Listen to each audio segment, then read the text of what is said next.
Hello, hello, happy Friday. Welcome to our Friday Witchy Hangout. We do this every single Friday where we ask a juicy question of the universe and we mix our energies together. We hang out, we have a good time, we laugh, we cry, we explore the fullness of the human experience and we do it together. So if that sounds like fun to you, you can always look for us here at the same time every single Friday. And today we have a very juicy question. I don't know about you guys, but I really needed a bit of a break. So this is kind of a fun one of who has a crush on you. So we haven't looked into this in a long time. Maybe certain things have kind of switched around in your life. Maybe there's somebody that you're kind of like eyeing or whatever. So we're just going to look into who has a crush on you. And we have 3 piles. But before I get into that, let me just see if there's anything that I need to make an announcement about. I don't think there is. Is there? I don't think so. Okay. Yeah, it's very cold where we are. I don't think that we're going to have any internet problems or anything today, but I'm just letting you guys know it's like really, really, really, really cold. And shout out to anybody. I know like in America where I live, there's like a big storm that's coming across where people are like might lose power for like 5 days or something. So if this is the last time that you have any contact with the outside world, we're sending you love. I hope that you are safe and warm and stocked up on everything that you could possibly need. So, all right. Yeah, let's go ahead and get into this. And before actually we get into this, we are reading the book. I think that's what I was thinking about. We are reading the book and we're doing this at the end, like after all 3 piles. So this will be like a couple of hours from now in case you are interested. We usually do a general message after the 3 piles where it doesn't have to have anything to do with the reading. But this, sometimes we read a book. And so maybe you feel called to read the book and that's kind of like, I treat it almost like as a general message or a message from your guides. And it might be the full book that you're called to listen to, or it might be a chapter here and there. Like, I think I'm supposed to tune into this today. So I'm just letting you know it's called Codependent No More by Melody Beattie. It's been really interesting. I think I've read it before and I'm still like having aha moments or epiphanies. And so I just wanted to let you know about that. Okay. So without further ado, we have our 3 piles and we do have an anchor card, so I'll put that up there. The anchor card isn't one of the choices, but it is a common energy. I feel like we read the cards together, so any intuitive hits that you have, I just want to make sure that you can look at the anchor card here. And this is a common energy. Not every reading does an anchor card come out, although it seems to come out more often than not, but this is just like a base energy that's in all the readings, and it's the sword. So anything that's maybe speaking to you, you might see this kind of pop up in your mind or something as we're moving through the piles, bringing some kind of message for you. And these are our 3 piles. So pile number 1 is the mentor, pile number 2 is the father, and pile number 3 is Eros. So I'm just going to throw this up here. If you haven't already chosen your pile, now's a good time to do that in whatever method that you are used to doing that. And while you're doing that, we just like to take our moment of silence here to kind of calm the energies, connect to that inner space. And if for no other reason, just because that is a full meditation and just, connecting with our inner selves. It's always like just a fun kind of helpful thing to do. So I like to close my eyes, take a big deep breath, and then let my breathing kind of peter out normally and just kind of follow that. But whatever you want to do is fine. So I'm just going to do that now.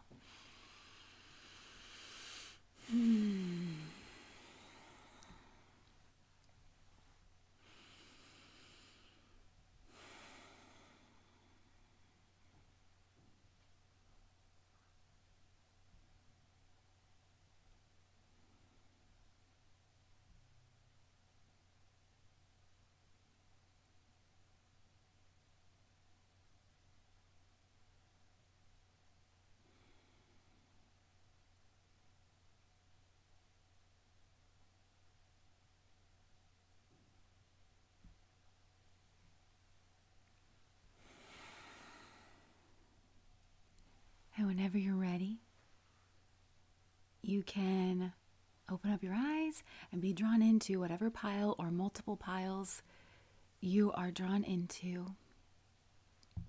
And I'm just going to leave this up here for a second while you're looking. Yes. Hello. I didn't know if I was going to mention this or not, but every once in a while we get kind of comments like this. And so I'm just going to bring this up while people are still kind of finding their piles. So common space people said, wishing for evolution from these titles. And I think they're talking about the who has a crush on you title, and they go on to say, after all this time, we are better than this, aren't we?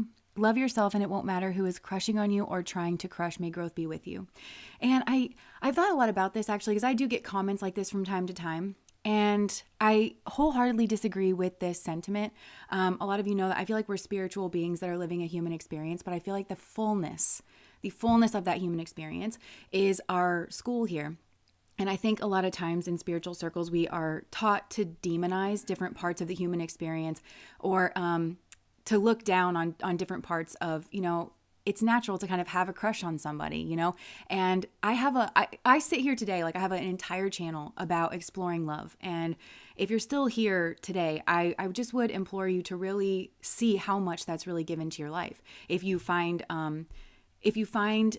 benefit from not just my channel and the readings that come through this channel, but also like all the other amazing readers on YouTube that have helped people look into love situations and romantic situations that we are very quick to reduce and diminish. And I personally think that we take that tact because a lot of religion and spiritual thought and practice has come through the masculine energies. A lot of spiritual teachers are masculine energies, and they come through that. Women have been taught, for better or for worse, to place a high priority on love. I think a lot of us are unpacking that, but how else are we to unpack it except for together? I mean, you can do it on your own, but Venus energy is communal energy. It's relational energy. And so I feel like it's very spiritual, and it's also feminine, what it is that we're doing. And I think this is a doorway, and I think it's okay to just look at this as a doorway. And a lot of people have said as much, in the comments, that how the way that they use this reading, but relationships are mirrors. And there's a quote from Practical Magic where the aunts, who are very experienced in magic, are talking to their younger counterparts, and they say, you can't practice magic while looking down your nose at it, and I feel like, again, life is such a spiritual teacher. I do think that there are little different schools of ways that you can kind of go into a more specific experience in life, perhaps monastic living. I actually shared a very interesting video. I'm pretty sure I shared this over on my Patreon about that kind of addresses this, that like kind of monastic living as opposed to a householder path was kind of venerated above it. But there's different ways of learning, and the best way of learning for you is the best way. And we all don't have to fit into like kind of one shoe. So I did just want to address that, and I hope it doesn't feel like I'm picking on you or any way, but this is a sentiment that kind of comes up, and I do think it's a sentiment to our training and the voices that we have coming through in a spiritual sense. But I absolutely think that we can have fun in spiritual circles, and I think that we can embrace the fullness of our humanity. I think we can do that together. I think that brings people together in community. And somebody else did mention that we do different titles for sure over on Patreon. Just to be honest, we live in a complex world, and again, I think that's a very spiritual experience. And I don't want to go too much into this, but I feel like it's a very spiritual experience, where you have to balance your full Maslow's pyramid of needs. You have to have safety and security needs. You have to be able to support yourself in the world. And as you move through those deficiency needs, moving more and more towards self-actualization. And so this has been, it just teaches you so much through that. But I do, over on Patreon, we do romance readings, non-romance readings, and you can vote on those non-romance titles, and we do dip more into that. But I feel like it's all kind of connected. So we need people. Yeah, there's no wrong way to be. And I hope that this doesn't feel and if this isn't your kind of reading, then it's totally fine for you to feel that way and not to listen to this one. I hope you know that. So, okay. So, without further ado, let us go ahead and move into pile number 1, which is the mentor. So who has a crush on you here? Pile number 1 with the mentor. By the way, I have this like cute little orange selenite thing here. I got this when I was in Kentucky, where we went to Mammoth Caves, and I didn't even know that there was orange selenite, but maybe orange is relevant to this because I was immediately drawn to this. So like kind of second chakra. So it could, actually I'm getting that. This person could be like really confident or very have a schmegdual kind of energy, but whatever their schmegdual energy is, it feels very much grounded in like, I know who I am kind of a thing. It's an interesting energy that is coming through here. So let me just pull some cards. Okay, somebody here might be a little bit unsure and about communicating their crush to you. And it might be because of some kind of like truth, or maybe they're uncomfortable about communicating some kind of truth. I think about their life. Maybe something here to do with, could be their financial situation. And this could be like a child support situation too. Or maybe they're evaluating whether or not they can come forward, because I am actually getting with this that there could have been a breakup in this person's past that was maybe very acrimonious. And I think it leveled this person up in like quite a big way, where they noticed certain things that they hadn't noticed before. And I think that was in their partner, and it really made them angry, whatever went on here. This could have been a third party situation, but I just heard the word meddling. So like there could have been somebody kind of meddling in their affairs, and it could have been that their partner was doing that, meddling in kind of a way that they shouldn't have been, in areas of their life that they shouldn't have been. But it also could be that there was somebody else meddling in their relationship, and this could have been like an actual third party, or this could have been somebody's mom or something here. So they're kind of like going back and forth. So this person, I think, is kind of distracted. Like they have something here that's very much going on, but they are like moving away from it. And I think this was very like a big kind of defining moment here. And it could be that this person is a mentor for some of you. That has, it's kind of maybe along the lines of teacher, teach thyself, healer, heal thyself, like where this person may, whether they do that for a living or not, because in Western society, I think a lot of times we can confuse like somebody's purpose with their job, because your purpose isn't necessarily your job, you know? So it could be that this person just has some kind of like perspective that is wise or elevated, and it kind of, and maybe if you've had conversations with this person has like communicated that to you here in some way. I also feel like for some of you, especially, you may have this in common. Okay, so if some of you are hearing this and thinking, okay, well, this is actually my energy, this could actually be somebody where it's a mirrored situation. But if this sounds kind of like your energy, I feel like there is, and I'm not going to spend much time on this because I feel like you are totally uninterested in this person, because like I said, everything that I'm saying about this person is resonating with you, where you've noticed something here about somebody that you were with from the past. It's really pissed you off, and like there's definitely no hope of going back, like you really don't want to. But I'm just saying, I feel like there's maybe an ex from your past that is more attracted, I want to say like more attracted to you than ever. They're like, wow, is what I'm getting, like just wow, you know, that you said no, or like you were able to detect or pick up on something here that was going on. And it feels like almost you could have, whether you meant to or not, like played two people against each other, almost like, you know that scene in Pearl Harbor? This is a movie from way, way in the past, but where the two people, I can't remember the main characters. Was Ben Affleck in that movie?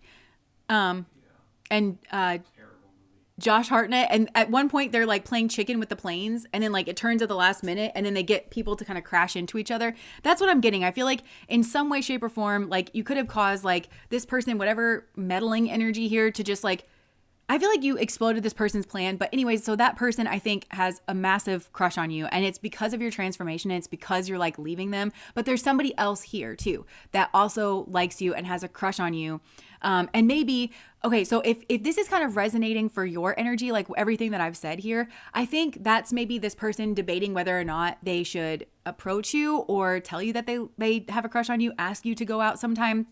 Because they might know this about you, that you're just getting out of something, and they don't know when the right time is. But there could be a timing thing of like, because they don't want to wait too long where maybe you've moved on, or they don't want you to have the impression that they don't like you like that, but they're trying to maybe be respectful of something that has ended or something that's gone on here. Yeah, message. There's something here about some kind of message. And actually, I think this person thinks about some kind of message. So I don't know if you have like texted this person or like emailed this person, if this is a work thing, but I feel like there's maybe this person like analyzes a message that you sent, or some kind of messages that you're sending, where they're trying to kind of get hints of your feelings, or maybe they even kind of have tried to hint. I'm actually not getting that so much that this person's tried to hint anything, but I do think that they're kind of, maybe, I don't know, maybe there is communication between the two of you. Yeah, but maybe it's like in and out with the Knight of Rods. And it could have even been like very flirty, but this person isn't so sure if it's just like you're being nice and it's flirty and you're just enjoying that. Like, I don't know. They're not sure that like maybe this is something that could go anywhere right now.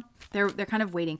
For some of you, this is somebody that you've been intimate with. This could have been like a sexual thing. Maybe you guys have been hooking up or something. That's for some of you. And okay, I'm really getting that for some of you, this could be somebody from your past where maybe you guys were just hooking up or something. And then you noticed that something was going on. So there's multiple people in this pile for sure, because they're all like kind of coming through, and And that might actually make it hard for you, but this is actually part of your spiritual journey with the owl here. You're learning how to kind of see things like very clearly and seeing kind of who is who and what their intentions are towards you and what is what. This is very much a part of like your own wisdom and your own elevation here. And so I am getting there. There's an energy here where, again, I feel like maybe it wasn't like quite official between the two of you, but it's like, I just heard who is who and what is what. Who is who and what is what. Okay, because I think that's maybe something that you piece together, who is who and what is what. Like, because this person could have like had somebody around you that they were also sleeping with or something. But I'm getting a Nine of Wands energy, which makes me think that this person, if you guys were together or even flirting, it doesn't feel like it was a committed relationship or like something all that serious, at least yet. But because it feels to me like this person was, they're a little bit like what, like it wasn't a commitment, but it was like kind of like messed up, whatever it was that they were doing, and they want to like kind of come forward now. But I can tell that you're not interested in that person at all. So I'm trying not to like focus too much on their energy. But okay, who's this other person?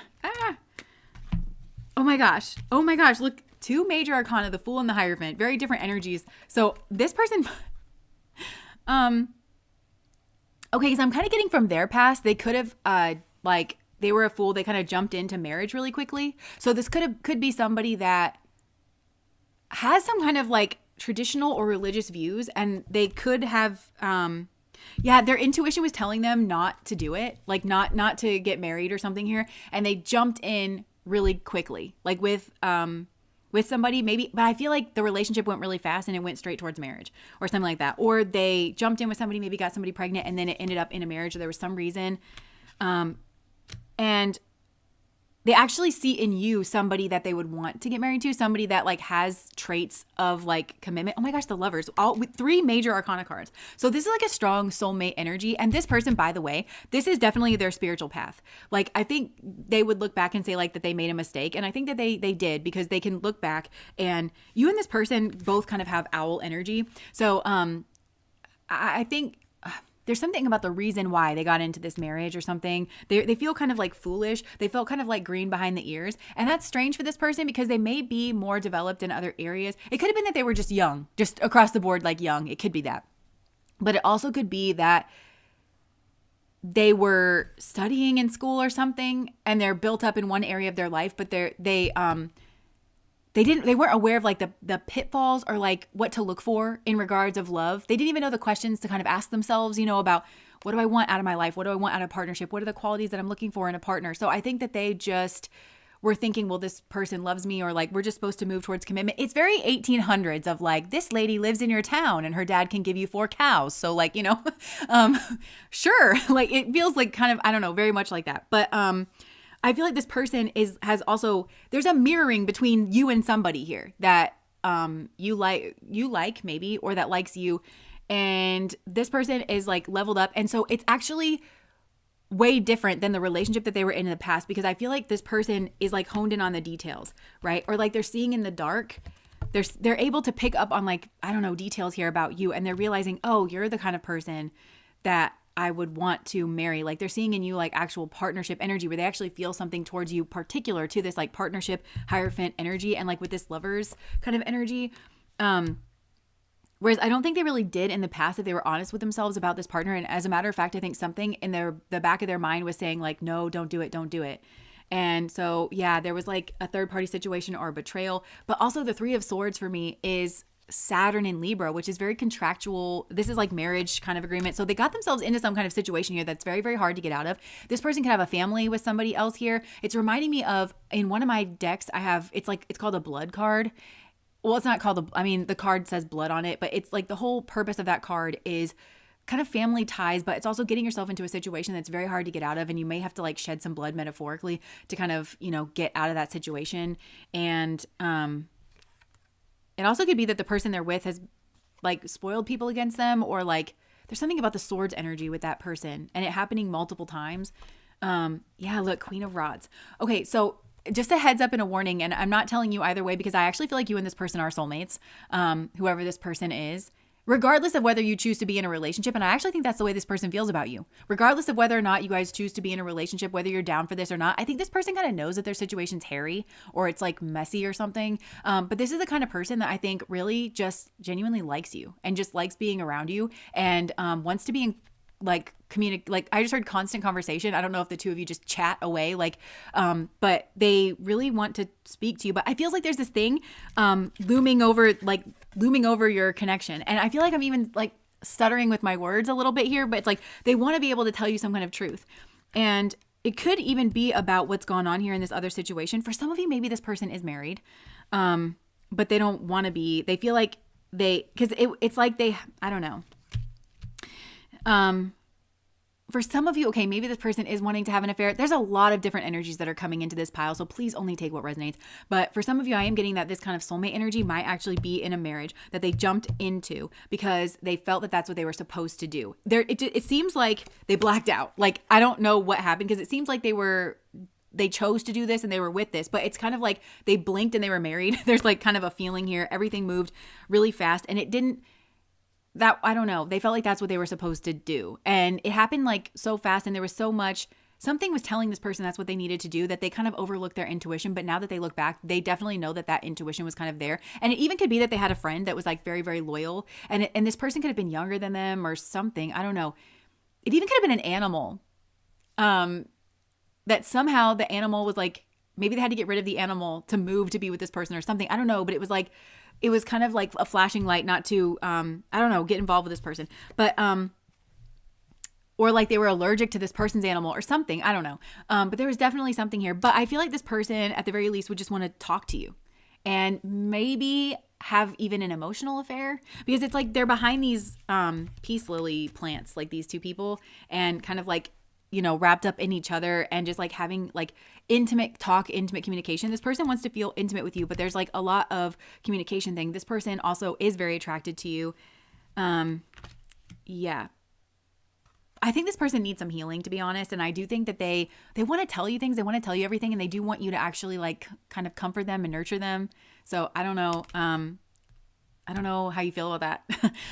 But I am kind of getting that, like, because there is some kind of like lack energy and maybe this person lost a lot of money. Because for some of you, this person is divorced or maybe they're going through a divorce or there's just been some kind of big explosion where they've seen things like actually very clearly. And it could even be that this person's partner is very argumentative, but they didn't think of it that way for some reason. I don't think this person was really paying much attention, to be honest. They have the ability to like really focus in, but they weren't paying attention because I feel like this person was paying attention to something else and it could be their work, but it also could be some kind of like their parents. I'm getting like, you know, some kind of expectation and they were just kind of on autopilot, just like going through life. I'm kind of also getting somebody like going to their parents' house and like showing off their like minivan of like, it's like, look, I have a minivan and a wife and 2.5 kids and there's a dog back there. Praise me. Like it just feels like that, like, you know, but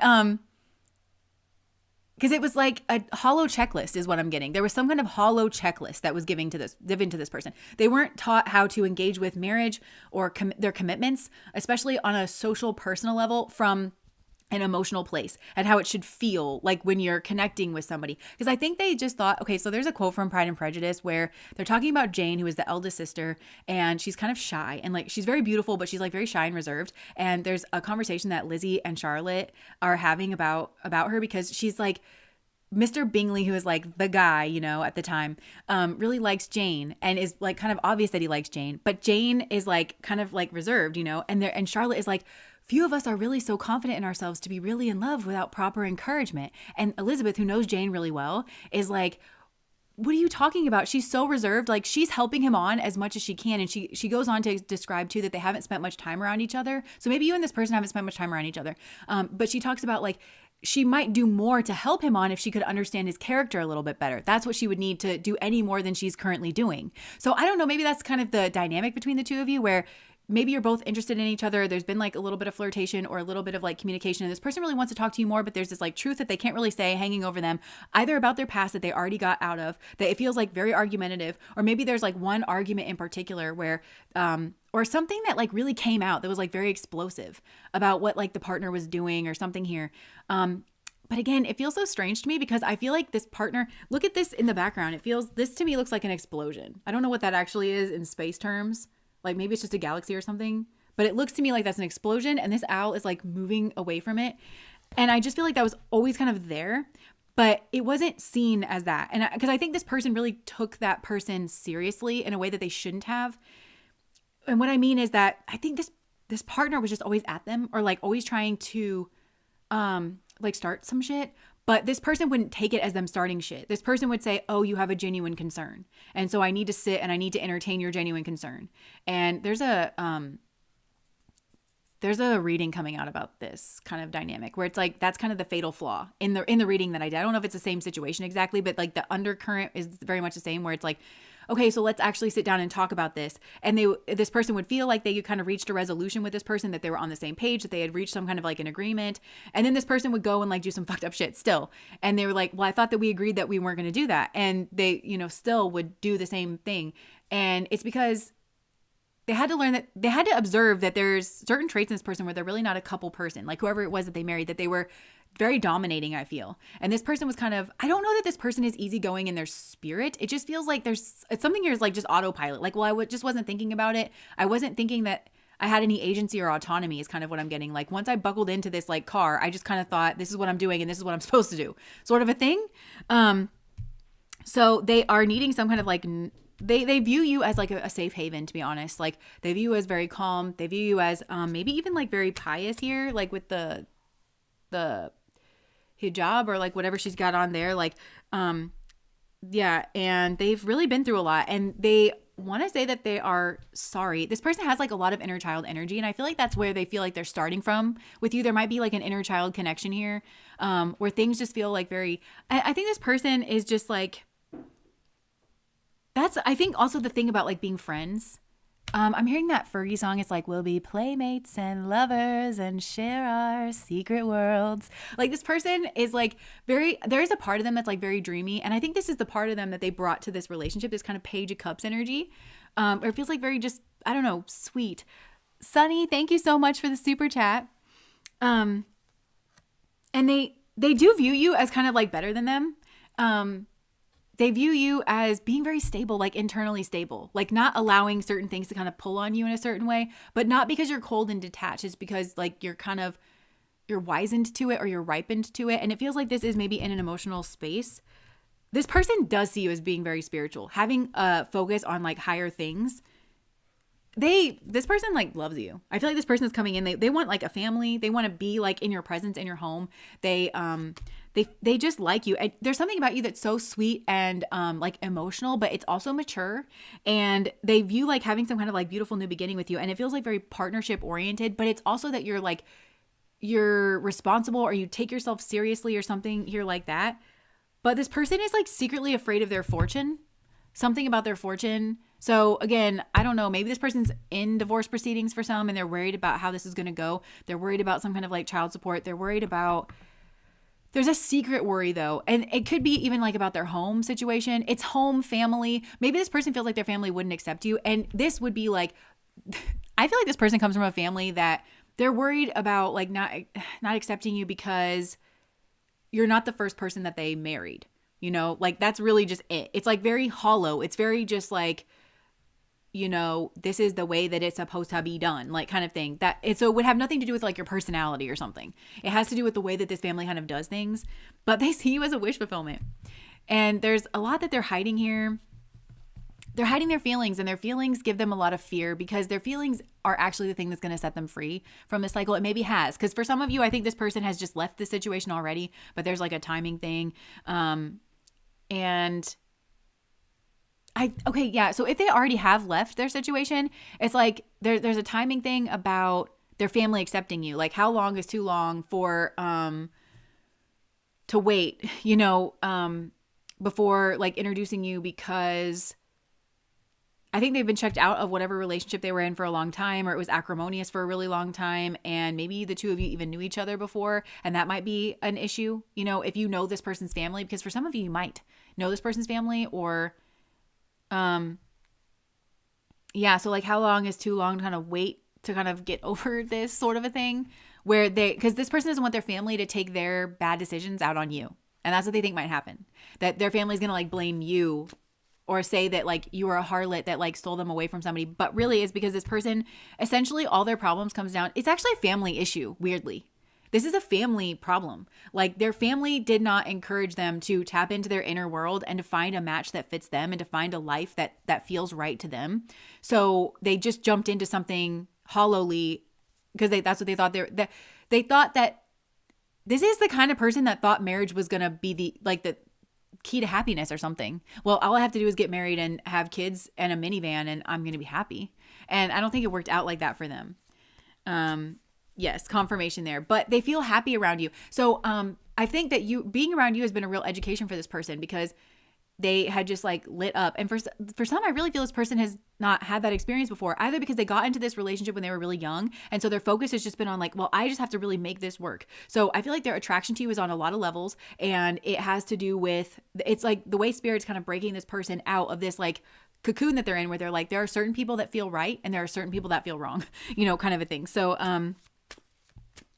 yeah, I'm getting, there's Lilith energy here, which Lilith can be like the ex-wife. I'm kind of getting that. And I feel like this person has a personality on them, like whoever this person is.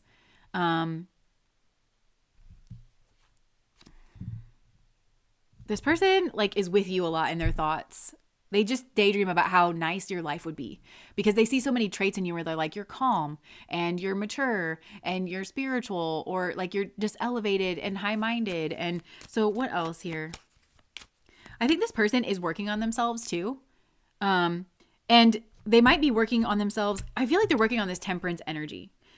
And I think this is like on a soul level because I think they're in a situation where leaving, because this can be Mula energy, and Mula can be like entirely starting your life over and kind of going from Jesha is the nakshatra before Mula, and Jesha is like the height of the world and like maybe has a lot of money. And I don't know if this person does, or maybe their partner does or something. I don't know. But it's like, or even just having that kind of a focus. And their soul is working on turning that big corner in their soul via some kind of, I'm hearing crisis, heartache, and redemption. That might be the path for this person: crisis, heartache, and redemption. And that's in order to get their soul to kind of click over into this kind of Mula energy. And that's what they think about with you. It's like you kind of represent that Mula energy of starting completely over. And for some of you, this person maybe had some money in the past, but they won't have that like when they come towards you. But I feel like there's actually real love here. Okay, anything else? They feel like their partner might give you a real hard time. They feel like their partner might try to be a third party in this situation, like not necessarily on a romantic level. Because it seems like the partner really like is pissed about something. Let me just see what this partner's angry about. Oh, maybe. Okay, I feel like this partner might actually be very angry about people seeing this person move on with you because it's going to change their perspective. And I also think they wanted to stagnate this person in some kind of way. So it's really going to piss the partner off that it feels very territorial and it feels like power games and control. And this person thinks about that. They think about this person being a thorn in your side and doing it on purpose, kind of a thing, and inserting themselves into your situation or trying to make life hard for them, and then by extension you. And they think very highly of you, and they know that you don't deserve that. They think that you're very independent, or again, this person thinks about being on their own a lot, financially especially, and there's a lot of hidden fears here. Because it seems like they don't want to just run right to you. And I don't know where they're at in this process, because for some of you, I think this person might still be married.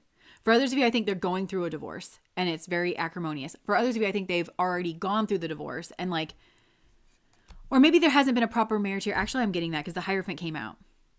So it could also be though that this person, okay, so this is for just a small number of you. I feel like this person maybe got somebody pregnant or something, and there could be a lot of pressure on this person to marry that person, but they want to marry you. And I don't know if you have a history there with this person, but that's who's coming through as somebody who has a crush on you. Yeah, so there's a lot of sadness about the Devil and the Star. There's a lot of major arcana cards that have come out here. Because I feel like the path that they were on was very like the devil energy, very impulsive, very status oriented, very appearance driven. And this is familial. This is like a family curse kind of energy that I feel like this person's meant to break. And it might even be through embarrassing their family of like getting a divorce. Maybe that's the most embarrassing thing that a person can do in this person's family. I don't know. Or yeah, it would be like, I just heard you'll bring honor to us all. It also could be that maybe you don't fit into some kind of cultural norm where it's like you have to remember Mulan when she went to that lady who was the matchmaker and all she did was criticize her and have her recite things and pour tea in the right way, you know? So it could be that there's something here like that where you got to do things like just the right way. And you're different with the star card, but you represent a difference because this could be a cycle breaker actually, like in this person's like family line or family history or something. And I feel like this person's called to start to be a cycle breaker, to start a family over somewhere else, or to just also cycle breakers sometimes like just they're called not to have families and to focus on something else. And that also be the star energy, like with the network or with the healing, or just to go down some kind of different path. I don't know, but they're watching you. This person's definitely like watching you. And again, with the timing thing. And it also has to do with communication. I feel like this person really looks forward to communicating with you. Like every time that you guys talk or like you send them a message or something, I think that they probably read too much into that because they want to start some kind of passionate new beginning. And I feel like also this person's kind of waiting to maybe open up and tell you whatever this like kind of big truth is that I think slices through whatever this like perfect image is that they've got going on, or that this is kind of like happy. But I feel like this person also, it's been like a learning experience for them to realize that they're in a situation that's not actually happy for them. So anything else about this person?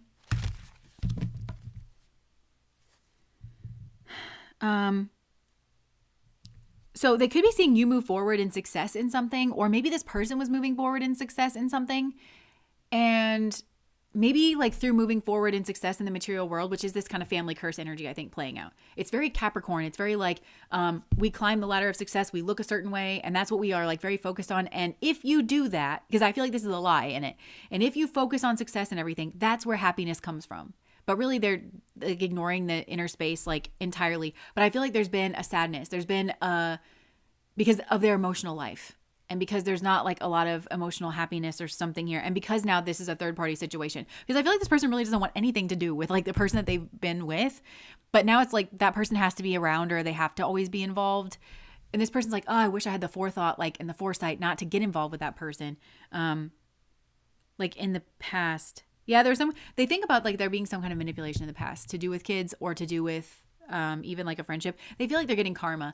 And it might well be that this person's working out karma from like, I think this would be from their previous like lives and incarnations, but this is like a spiritual lesson kind of thing where this person incarnated into a family that gave them the wrong kind of principles and ethos, or very, very hollow principles and ethos. And they've been like kind of living that out, but they're meant to kind of wake up and stop doing that. So it feels like they were supposed to be on autopilot for a while. And this could very well be a karmic, and there may have been like some kind of karmic soul contract here, but it's helping them emerge. It gives them a lot of energy to kind of push through this and to kind of move on. So anything else about this person in particular? Maybe they feel like they pissed you off. For some of you, there could have been a message here. Oh, okay, maybe they want to send a message to clear something up that they said to you that they think maybe pissed you off. And maybe for some of you that this person feels like they scared you away. Because you saw something here, or I don't know, about them clinging on to some kind of old cycle.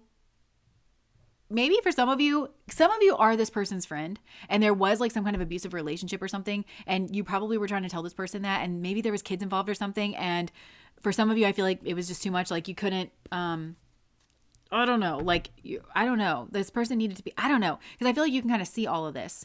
But this is very much a person who has to learn by like doing it themselves, sort of a thing. They really didn't know.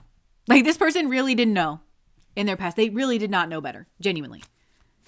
And it has to do with like a kind of indoctrination and a brainwashing coming from the family unit. This is the kind of family though that would just never, never, ever, ever, never, never, never, never, never, never, never, never own that. Literally never own that. They would be like, we set you up for every opportunity for success. Yeah. So it could be that this third party maybe it's the Queen of Rods here. So maybe this is like a very fiery mother figure or something. And it's like all these people are like kind of looking and maybe changing the perspective on the family. Yeah, so this person's working on taking the higher cup, and I think that they very much see you as the higher cup. Whether or not you see this person, I'm so curious. Let me just see how you see this person, because I don't know that you see this person the same way. For some of you, I think you're pretty pissed at this person because you saw something here. Maybe they were, for some of you, even if this person is actually divorced, like they could have obscured the fact that they had all this going on in the background, and you started developing feelings, or you guys started getting to know each other, and then it was like, surprise, you thought your life was going to be one way if, that's if we continued on, but there's all this baggage, like it could be something like that. But they have a respect for your intellect here. So I think this person thinks that you would ask certain questions. I don't know. Let me just see. How do you feel about this person that's coming through? They might not know that you can relate, because I think for some of you can relate. You might have actually left this situation maybe sooner than they did or something. They might not know that you can relate. For some of you. But again, they see you as somebody wiser or smarter, at least in the arena of like relationships and emotions. So how do you feel about this person? I'm so curious. Oh, okay. 10 of Pentacles. So you feel like, again, there's that family energy, whether this is their family of origin or some kind of family that they're in. You feel like this is very solid. You also feel blocked off. Like maybe you were excluded from this. Like you were cast out because you're coming through as the star. Like, but this person sees you as the higher cup, but they're also disguised. So some of you are not around this person, or I think you got mad. You saw something here and you were like, oh, hell no. And like you just left. That's for some of you. Or they think that you would do that. Okay, so how else do you feel about this person? I just want to, you definitely relate to this person on like that 10 of Pentacles kind of thing. How do you see this person? Oh, look, judgment. Judgment. So maybe for some of you, you know that this person hasn't told you the entire truth. You know that this person is kind of like secretive about something. So that might even shock them, where it's like, that there's more to the story, or that this person is hiding at the very least their emotions and like their toxic, turbulent emotions. For some of you, maybe you think it's towards you, because maybe this person like blocked you out and you were like, oh, okay then,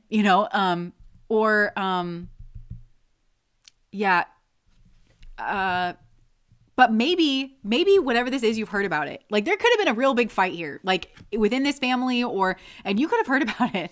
And so maybe you could feel like this person is actually getting their karma because they went down a path that they shouldn't have gone down. But they were kind of supposed to go down that path to a certain degree. And I think whatever degree, it's up to them, and it's up to how fast they're going to catch on to this. Nurse Jackie, thank you so much for the super chat. Your readings are so on point. I always learn so much from you, Betty. Thanks for sharing your talents with us. Thank you. Charlie's like, compassion, because I do feel that this person did need to go down this path, because genuinely it's like they really didn't know. It would be the same as if like there were doors in front of this person and they didn't know math, and it was like, go into the door that's correct, and it was like 4 + 4 = 8, 4 + 4 = 12, 4 + 4 = 9, and those are the 3 doors, and they went into the 4 + 4 = 9 door because nobody taught them how to add. It just feels like that. It feels like a genuine area of ignorance. And you're like, everybody knows 4 + 4 = 8. And it's like, yeah, well, someone taught you, or like even in past lives, if it was like innate, maybe some of you feel like nobody did teach you, but like maybe in past lives, like this feels like a genuine area of ignorance for this person. But I feel like there's certain things that are getting unearthed and you know about it, or that's like kind of what you think about. And maybe you have passed judgment on this person. Queen of Cups. Yeah, because for some of you, you feel like you were the love option and that this person went after some kind of laurel wreath, some kind of like victory option. And they did, but I don't think they knew that that's what they were doing. I mean, they did, but they thought, it's hard to describe this because this person thought genuinely that happiness, that emotional happiness was on the other side of it. And I think maybe for some, they thought that like, I need a warm body. So whoever can offer me the most, or whoever like looks the best in my family's eyes, and they also have a warm body, you can stand here. Like, and I think for some of you, you're like, what the fuck? Or like you feel very slighted, or and you feel like this person chose somebody else over you. And I feel like they weren't thinking. This person just was not thinking. But now they're viewing you as that. And maybe for some of you, especially if this person's married, they feel like all they can offer you is an affair, and they like want to be in and out, and they think that you're going to be acrimonious to that. They know that you're going to be like, no. So instead,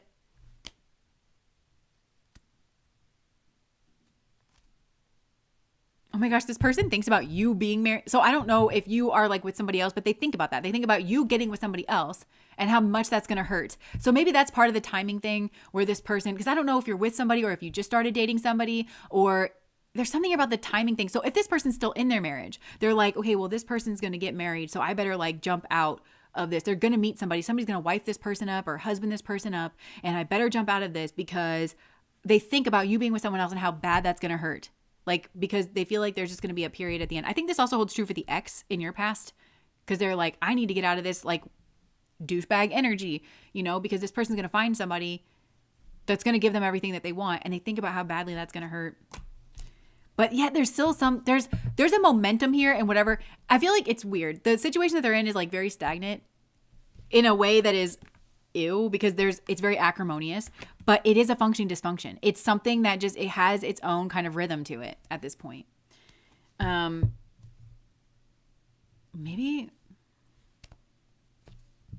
for some of you, this person might want to like cheat with you in order to convince themselves that they should leave their marriage. And that's not fair on you. And if you found out that they were doing that, but you think about this person in a 10 of Pentacles way anyway. So I think you already know this person's married. Or maybe that's a family of origin thing, but I think they know that you would be pissed.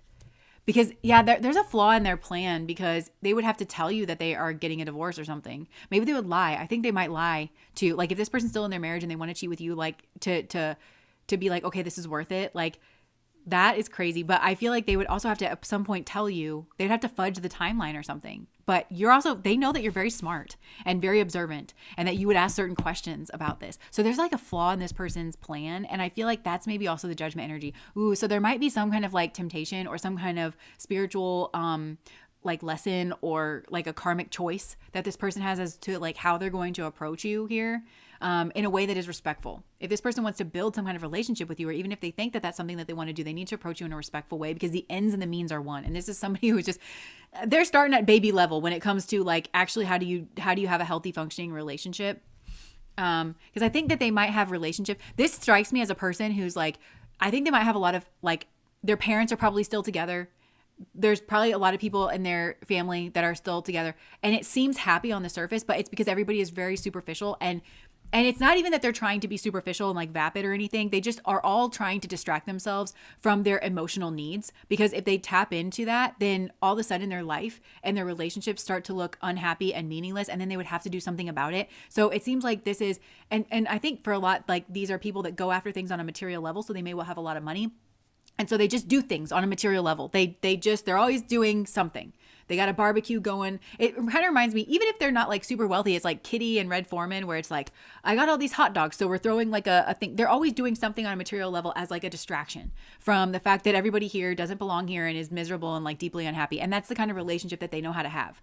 And that seems happy to this person on a certain level, because the explosions here of like, oh my God, we're so not right for each other. It seems like it happens. I think their partner does it on purpose, to be honest, because they're looking for someone of dominance and control. And if this is a certain family, you know, that like has like an elevation, well, this partner, that's what they're looking at, you know, that's what they want. But they want they want to lord over people, which is why they have an interest in marrying into this family, or something about this person is because they want to lord it over other people. But nobody looks at people that deeply in this kind of family.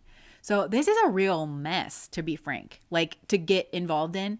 You meeting this person's family will suck probably. Not just because if they have some kind of ex, or they have kids with somebody that seems to be a certain way. Other people in their family are a certain way. They'll probably be like kind of nice on the face of things, but they might also have certain ways that they make it known to you that they might slight you in certain ways, where they just kind of make it known to you that, you know, this is unideal. And you don't measure up to their standards, or so-and-so used to do it a different way, or like whatever.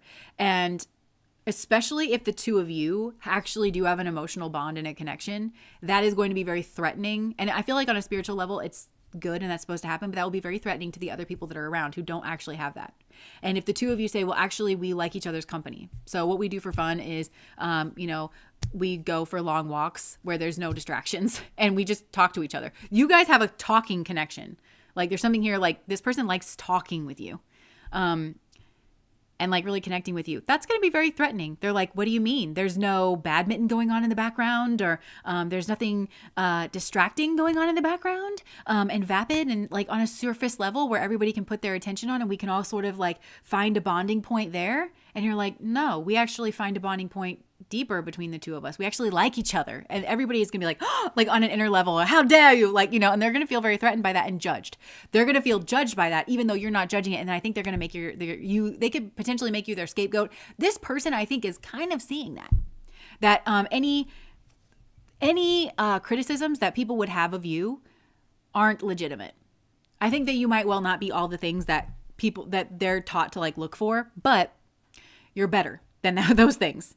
The differences that you have make you superior, especially in an emotional realm than these people. It won't be framed that way, but there's also like the people in their family would be like, well, we don't want you. They would give incorrect reasons for why they oppose, I'm hearing the marriage, for why they oppose the marriage, why they oppose the match. And none of it would be real, but they would all have like a straw man. They would identify an incorrect problem, and then that would be like the conversation, instead of like, well, what about our way of life? What about our functioning dysfunction? What about our family curse? Like, you know, it feels very much like that. So, okay, I think I've said enough here for this person, but I don't know that this person's coming forward. I think there might be a time, like a TikTok kind of thing, because they don't want to lose the chance. And for some reason, they think they might. And it's either because you're pissed at this person because you noticed that they're hiding something, or you found out about something. And it could be because this person was dishonorable, because for some of you, this person wanted to cheat with you in order to just convince themselves, to give them like that oomph that they needed to like break away from whatever this is. Or it could be that maybe they see you talking with somebody else, and this person just thinks that anybody would be out of their mind not to want to be with you or something. This person also might want to rush things, and I think you probably be like a slowing down factor in that. I would highly suggest that, because this person is like, they have a lot that they need to heal, but I feel like this person, again, that's going to be a holdover from their family. They want you, even though you have a depth here, they might want you to be that superficial thing that they put their eyesight on, instead of dealing with the mess that is their life, like even on an emotional level. And I think I would stick by the book with this person. And I would say that, like, what did the therapists say? There's like a going rate of like, if you've been married, then you should be single. It's like a month for every year that you were married. You should just be absolutely single to heal, to allow yourself time. Like, I would really enforce that upon this person, because they're not used to like digging around in their emotional space. And they, I think, want to do that, but they also like want to be with you. So anyways, that was just my 2 cents there at the end, but that's what I have for you guys, pile number 1. Okay, pile number 1, that was who has a crush on you. Yes. Well, what about my views on your marriage? Exactly. Exactly. What about my needs in this marriage that I'm not a part of at all? You have an opinion other than like you want your child to find somebody that like suits them? Yes, I do. Okay, so let me just put this up here for those of you that are just joining us. You're joining us at a great time. We just finished pile number 1, and we're moving on to pile number 2, which is the father.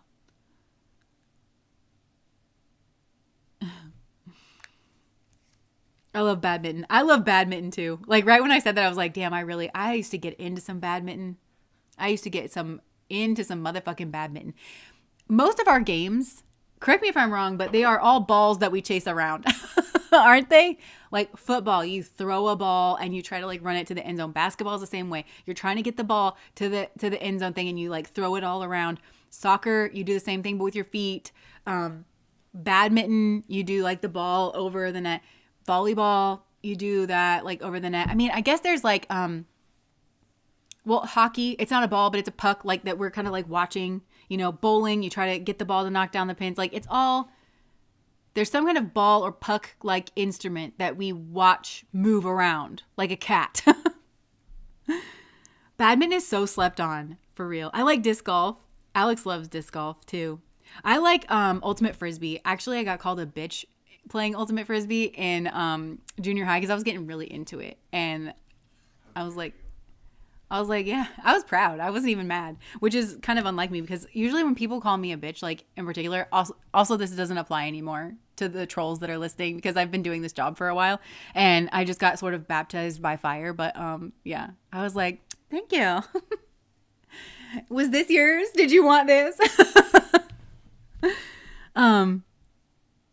That's how you know you were good at it. Yeah. As a woman. Was it unisex? See, I don't like playing things like that with men because they're too tall and they're too fast, and I want an actual shot at it. But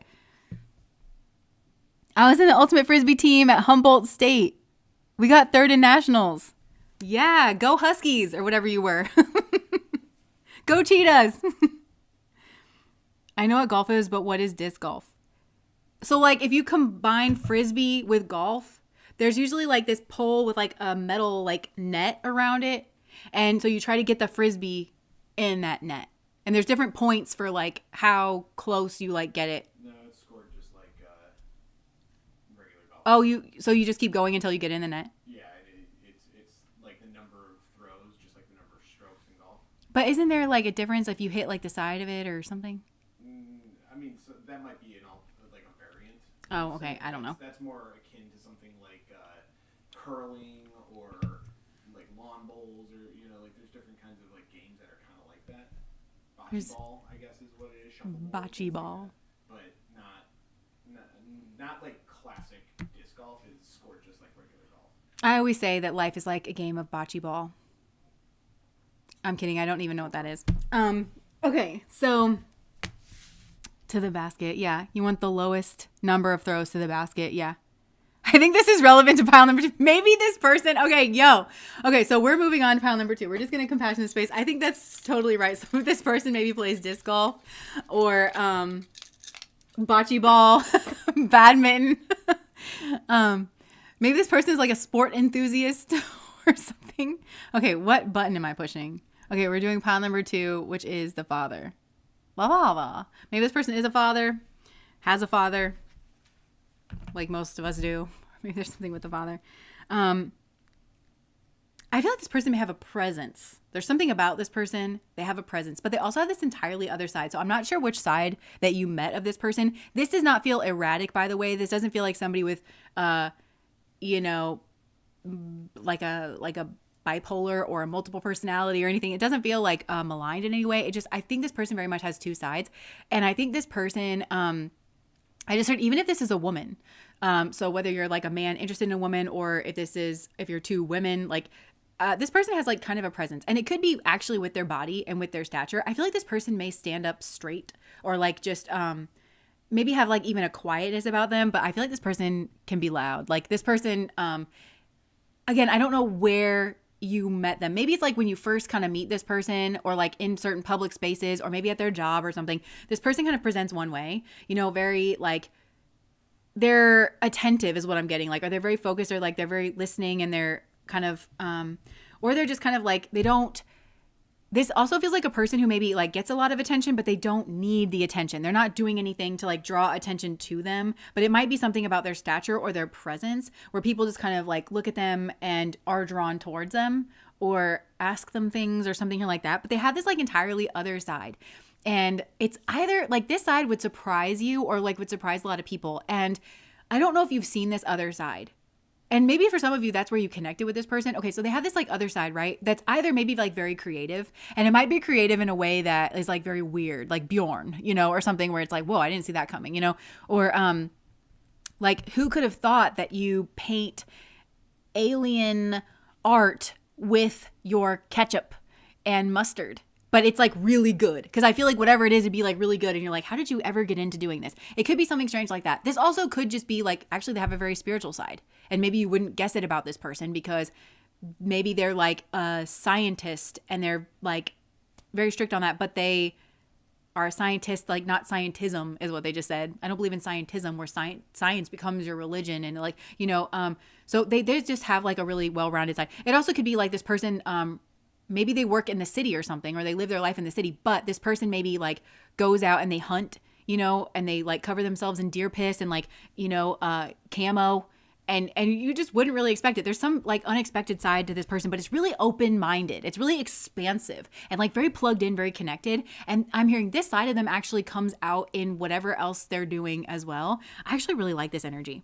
I feel like this person like cuts through the noise is what I'm getting. Like whenever, like they might not speak a lot, but whatever they say like actually is truth. And it kind of, this is the person that can like settle a debate, and both sides will kind of like listen to this person, because whatever they're saying, it's like the actual truth, or it's like a higher truth. It even could be that this person corrects the perspective, where they're like, well, the way that you're posing the question, it's like, okay, well, is it this or is it that? But really the question's kind of off. In looking at this like particular arena, if you look at it from this particular way, all of it kind of like actually clicks in and makes sense now, and we're not really at odds with each other. I actually feel like this person, I just heard they separate the wheat from the chaff.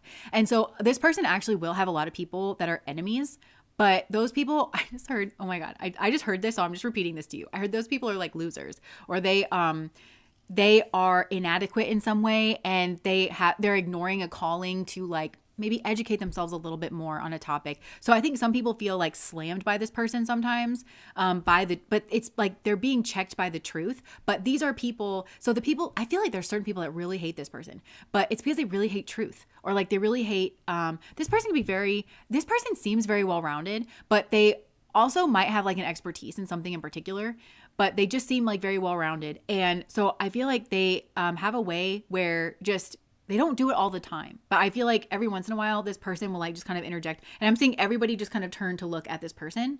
But again, some people really, really like that. So be careful what you hear about this person, and you might actually hear different things about this person. Really, really notice the source. Really notice the crowd that you're getting that information from. I also feel like this person might be neurodivergent in some kind of way, where people might say weird stuff about this person and that you don't know. Like, I don't know. They categorize this person strangely. I'm even hearing like, I don't know, he said like some creepy things, or like, but they're not a creep. This person's not a creep. This person actually is very like, they have a very beautiful heart, but they don't show it to everybody, and they don't even feel like they want to show it to everybody. They have like their own personal world somewhere too. It wouldn't surprise me if this person has like, I'm seeing like a desk in a workshop with like a light over it, where it's like that's their like, it might look confined, but it's actually like very expansive in some kind of way. But then there's other people too that like really admire this person, really like this person. And those people are more around this person. I feel like there'd be whispers about this person coming from this other group that seems to really hate this person. But again, those people are so confused. Like they don't actually hate this person. They hate the truth. And I think they a little bit hate themselves, because they make mistakes like we all do. But instead of actually correcting those mistakes and saying, I need to really learn more about learning, I think these people need to learn more about learning in general, and how to just deal with knowledge just in general. Like as a clay, if knowledge were a clay, how to work with the clay, like they need to understand how to work with knowledge, how to work with the mind. And they feel like this person has set out to dominate them in some way, but this person is not interested in that at all. This person kind of prefers to keep to themselves, but it also is, they look at it as a very service-oriented thing, like a service-oriented thing that they do for the group. Because if you have knowledge, if you have ignorance that just kind of like floats around and people accept it as fact, then it really undermines like the structures of community, and it divides people. Like this is kind of a person where it's like, if they notice that something's like really needs to get addressed, or it's like really kind of like hyping up, they actually do kind of insert this. I feel like this person's sexy, to be honest. There's like and it's, I don't know what their body looks like. I kind of think their body is sexy, or there's some kind of like stature, or there's the way that they hold themselves or something, but the energy that's coming through this person is hot. So even if you don't think that this person's like hot when you first meet them, I think they really grow on you, or like they really grow, like there's probably a lot of people who have a crush, and even like some of the people that hate this person, it's like hate you because they ain't you kind of thing. They wish that they could be this person or be with this person, but that person sees them, I hate to say it, they see them for what they are. They see them as being unimpressive. I just felt tears. Like, yeah, so there's weird stuff that goes on around this person, because this is like a strong mirror. And I feel like this person just kind of exposes the truth about people and their hearts and their minds, and like the motive, like where they're kind of coming. It's something here about where they're coming from. So that's motive, or like this person will get to the foundational cause of like what's wrong.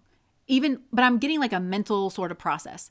Like here's where like, because I think certain people, the people that hate this person, I keep talking a lot about the people who hate this person. So I think maybe you've heard that people hate this person, or there's been whispers. Again, I'm hearing neurodivergent. So these are also weird people who might say that this person is not considerate of them. Like, oh, they just shut them down, with the truth or something like that, when actually it's them who's not really being receptive to why this person is that way, because this person is neurodivergent in some kind of way. And it's not like in a bad way. It's not like this person's a psychopath and is like trying to harm people. Actually, this person like means very well, but they also, sometimes they don't know how to like kind of interject something, but they know that it's positive for them to interject if everybody around them was healthy. And that's a big if, because not everybody is.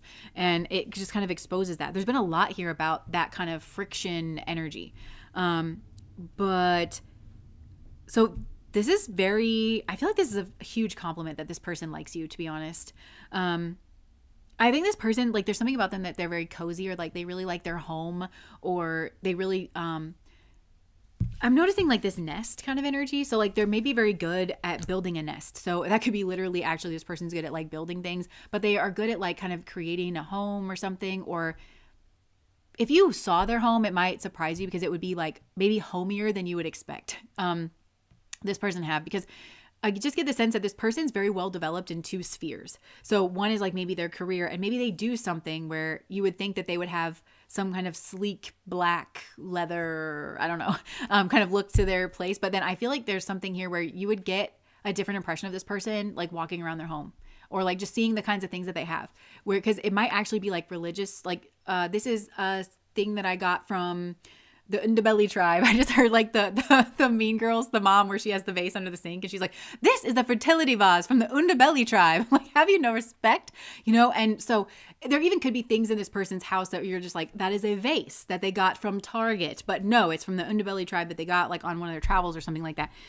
Exploring something that their mind is also interested in. This person is very well developed in their left and right hemispheres, and they're very calm to me. They have like a very kind of calm presence, but they can get excitable. And I feel like, but it's like when you hit the right nerve, and it's something here that they do in their home, or like this like expansive part of their mind or something here like that. And this person might have a long wingspan. And so that could just be in general, because isn't this relative to your height? Like how, like from the tip of your finger to the tip of your finger. But this person, maybe relative to that, has like a long wingspan or something. They have like a broad reach. Maybe that's metaphorical. Maybe that's metaphorical. Also, like I just heard, my anatomy is bird-like. Yeah, you heard right. So I have no idea what I mean by that, but there could be something about this person's anatomy that reminds you of a bird. I don't know. I don't know what that means. Or maybe this person like has a strong affinity for birds, or maybe they have a bird. Maybe that's something that would, with the nest. Maybe this person has a bird and that's something that would like catch you off guard, that they like have an owl at their home, or like a hawk or something, and they take it out to a field and like let it go around, or they have a parrot or something, or even just like those tiny little, like those tiny little Tweety birds that like the blue with the speckles and the, anyway. Let me see what else. This person I think is very punctual. There's something about time.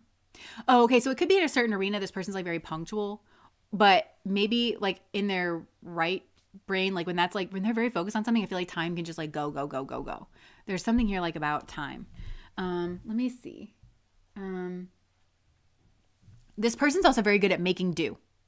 And, they might even come from like a background or an environment where they're used to making do. So maybe they didn't have enough money. Like they could come from poverty. So like I feel like this person has interests. Okay. But it feels like they couldn't maybe afford those interests, or if they could afford it, that it was like not very like taken seriously by their parents. So maybe they didn't get the things that they kind of needed and they had to like make do.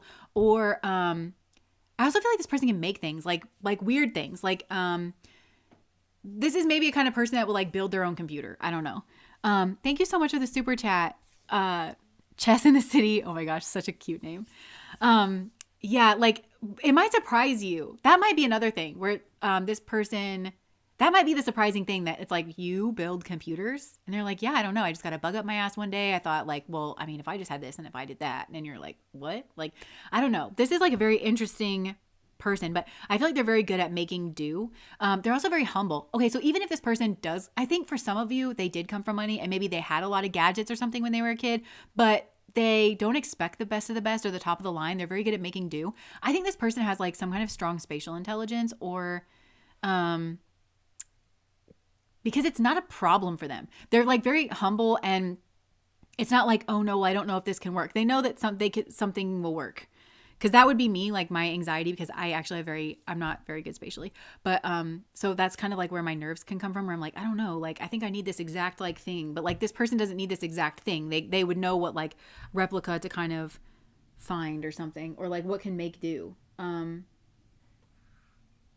Maybe this person's been in situations where they've had to make do. I keep seeing this person kind of sitting by a campfire, like, you know those videos where like there's always some guy or sometimes it's a girl with like that really big knife, and they're out in nature and they use like a live edge wood cutting board, and then they like chop everything up on that one knife and they crack an egg over it, and then they like mix it all together, and then they like put it over the fire, and then there's usually like some kind of overhead shot of like they're sitting over like this big canyon or something. I also just saw 11:11 on the clock up here, if that's relevant to anybody, but it's very critical. I'm also getting goosebumps.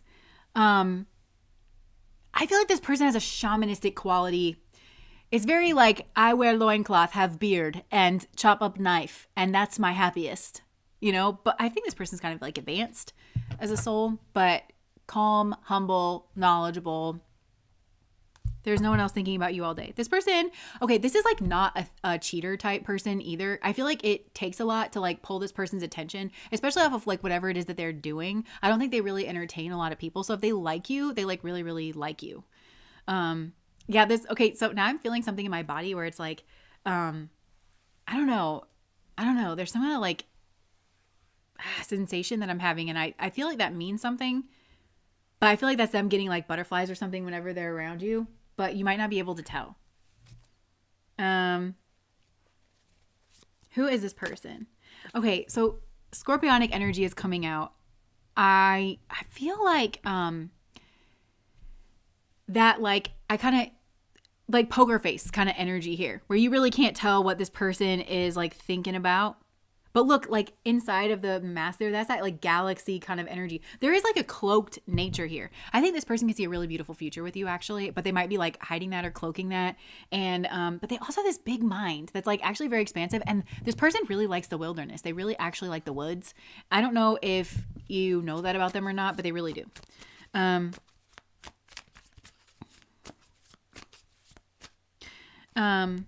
just heard if this is a woman or if this is there's something about like the making do energy. I don't know, like, or this person might be very attractive, or you think that they would, when you imagine their home, you imagine like they would have a lot of clothes or something like that, but actually it might be smaller than you think or something. I don't know.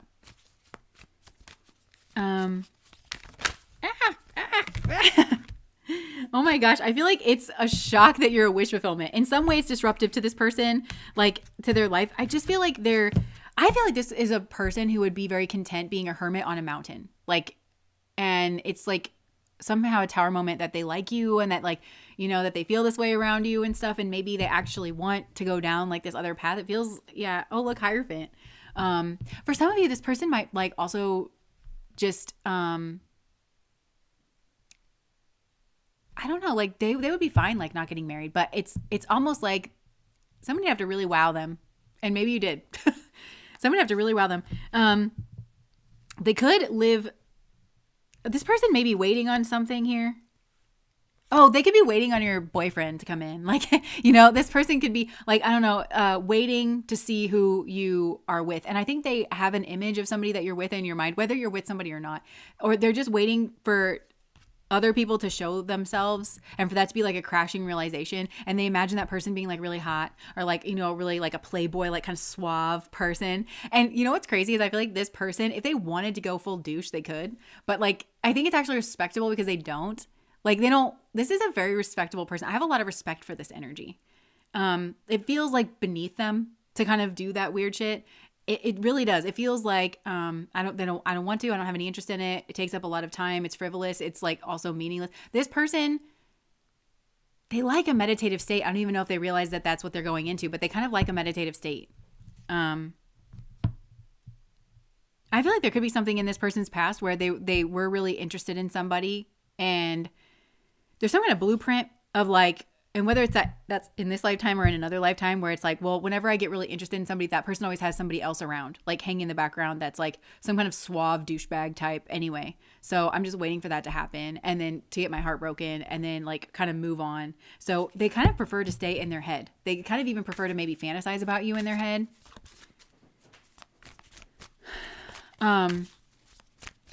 What else about this person? For some of you, they might collect coins, or they might know a lot about history or coins or metals or something like that. Like,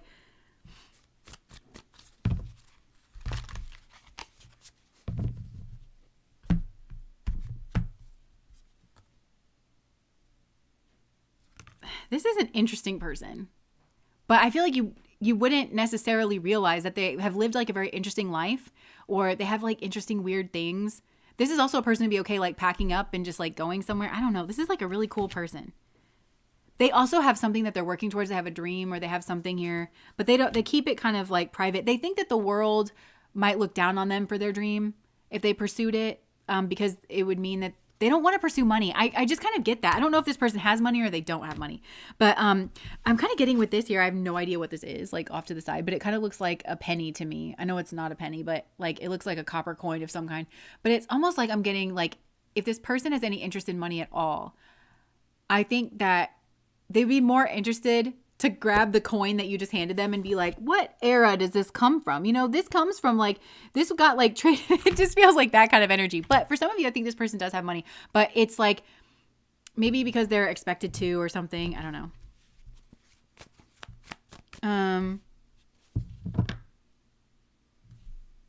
Yeah, they feel like this kind of lover's energy. This person like watches you when you leave. I just heard, I hate to watch her go, love to watch her leave. So this person really likes the view of you from behind, but I just feel like this person hasn't, I really feel like they have not opened up and told you about this. Like they haven't told you like that they actually do have feelings for you, because they prefer to seem like unaffected. And they also just kind of sort of expect there to be some douchebag lurking around in the corner that's going to make themselves known. Even if it's not that he's not there already, that there's going to be somebody that gets their eye on you and that you're going to prefer that, because this person kind of feels like, I'm a quiet soul. They're like, I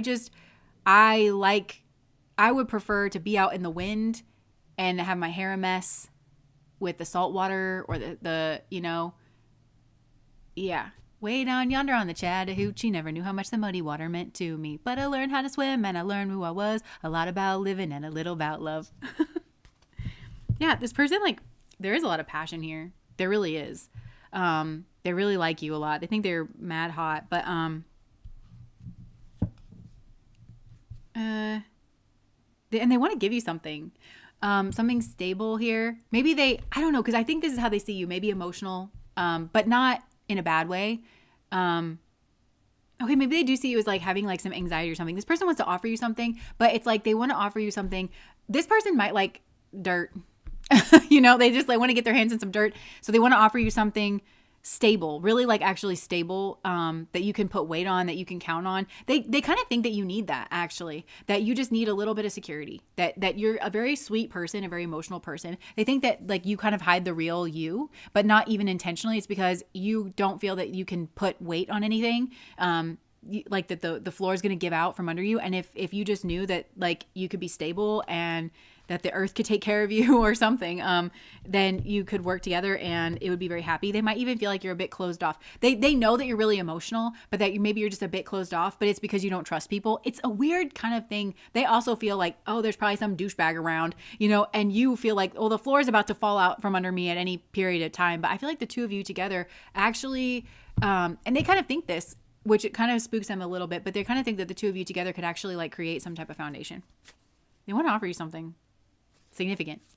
And also, this is the kind of person, though, they want to offer you something significant, but they don't want to be clowned for it, because a clown doesn't do weird shit like that. A clown is the douchebags that are like hanging around, you know? But I think this person kind of understands that like, if you make somebody a solid offer, or if you just are all in with somebody and it's like, I'm honest, I'm forthright, like I'm in this, that people make that into a bad thing, or like they make it into like you're a simp or you're a weirdo or you're a loser. And this person, I'm hearing like they even don't mind simping out for their lady. They don't mind being like fully merged. They kind of feel like that's the way that it should be. They don't really like a lot of people, to be honest. So it's like the fact that I like you is kind of crazy. So if I like you, I'm gonna like you, you know, like I don't, yeah. But I feel like this person has been like made fun of, and it's weird to me because this person has a very sexy, hot, like, you know what I think it is too? I think that people don't know how to socialize with this person. I think this person has really taken a lot of this on. A, they're neurodivergent, but B, I think this person's like very attractive, if not in their physicality and their stature and their energy. And people want this person's attention, and I think they want this person to want them, and they want this person to kind of chase after them. But this person doesn't really chase, and they also don't know what you're doing. Like if you're doing that, not you, but like just they don't know what people are doing, and they take it.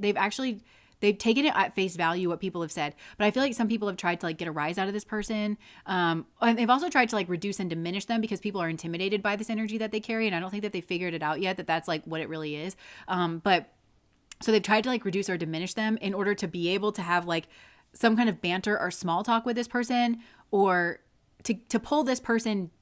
There's no respect or reverence to like, this is just who this person is. And you have to meet them on their level. And I actually think if more people tried to meet this person on their level, it's a chin up, you know?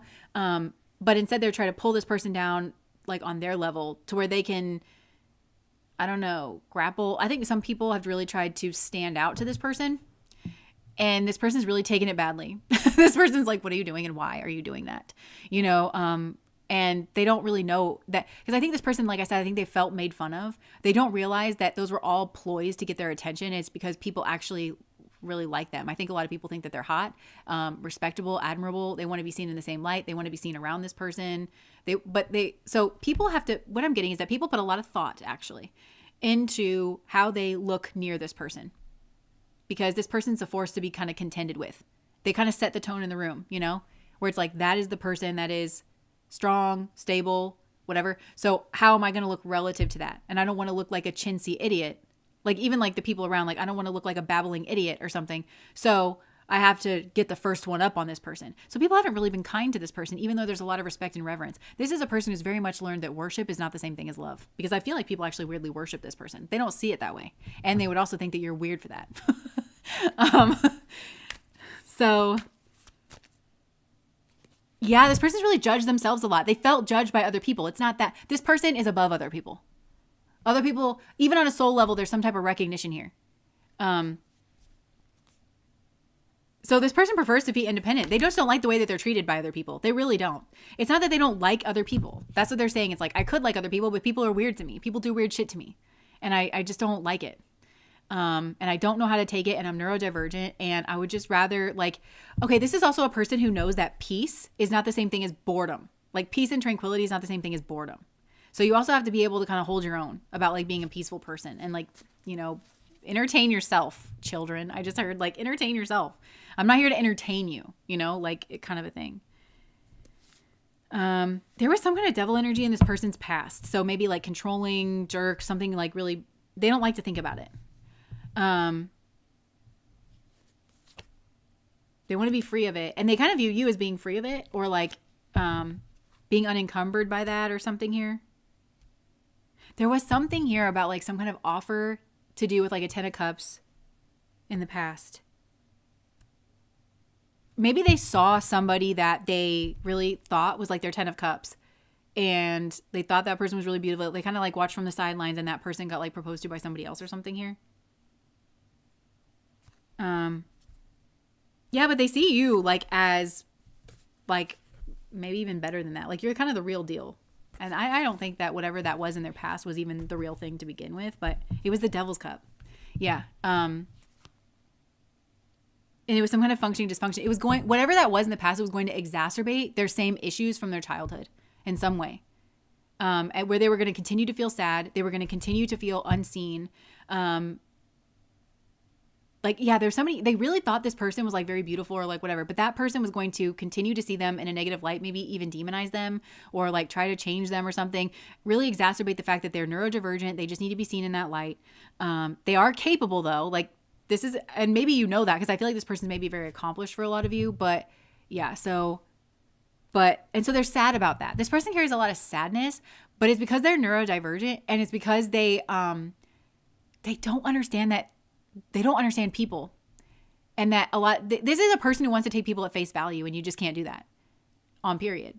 But this person's like, well, I don't care. I'm just going to take you at face value. And so, but what that means is that they haven't been able to process their inner pain and their inner hurt because they haven't been able to get to the point, which is the point was that they were never weird or different or smaller than, or like the weird bait dog that everybody picks on. They were never that. I feel like this person was actually literally never that. It's that everybody was trying to take them down a peg, actually. Or they were trying to get their attention in a certain way that felt bad to this person, and that they were never really considered.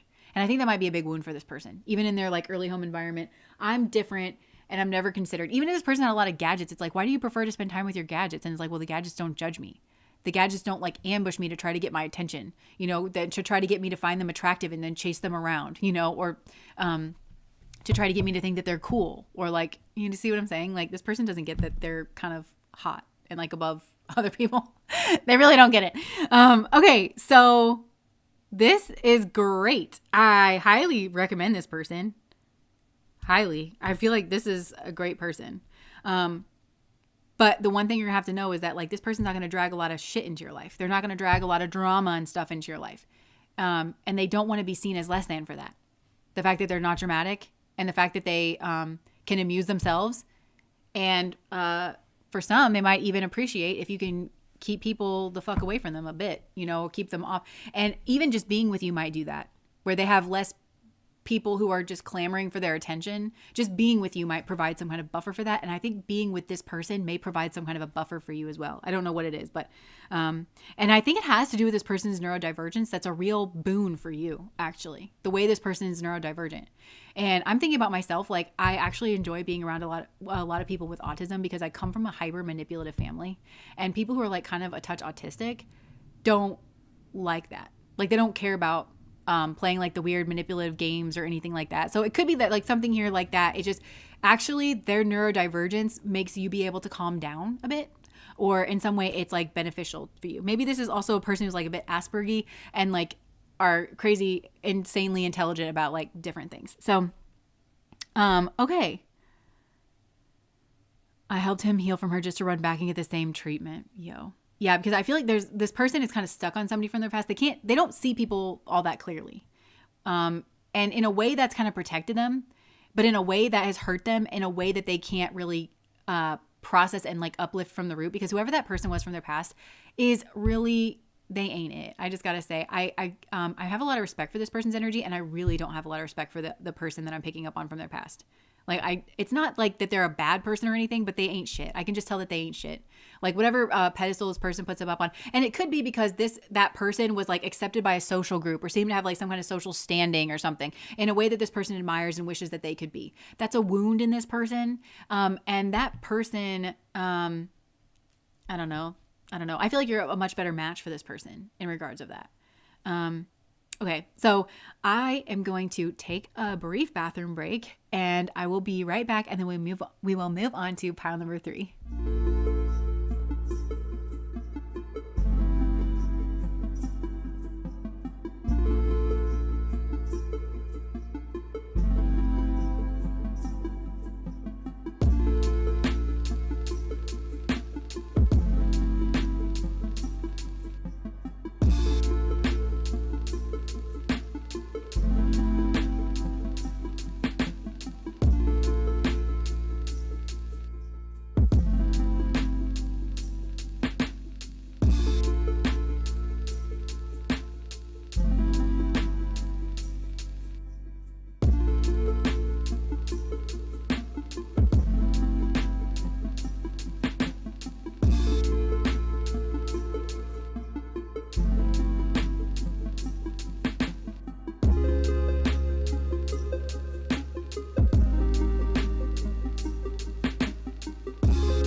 Okay, I'm right back. Soul started drinking out of the fountain here, so sorry if you can hear that. All right, so I'm just going to throw this back up here in case you have just joined us. We just finished pile number 2, which is the father, and we're moving on to Eros, pile number 3. Oh, thank you for your time and energy, Jess. You're welcome. My son has autism and he is the purest soul I've ever met. Aw. They'll block the manipulation. Because I naturally repel people, Jess. Oh my gosh. All right, so we'll compassion and then we'll move to pile 3. Luna is being so cute. Oh my gosh. Maybe this is part of pile number 3.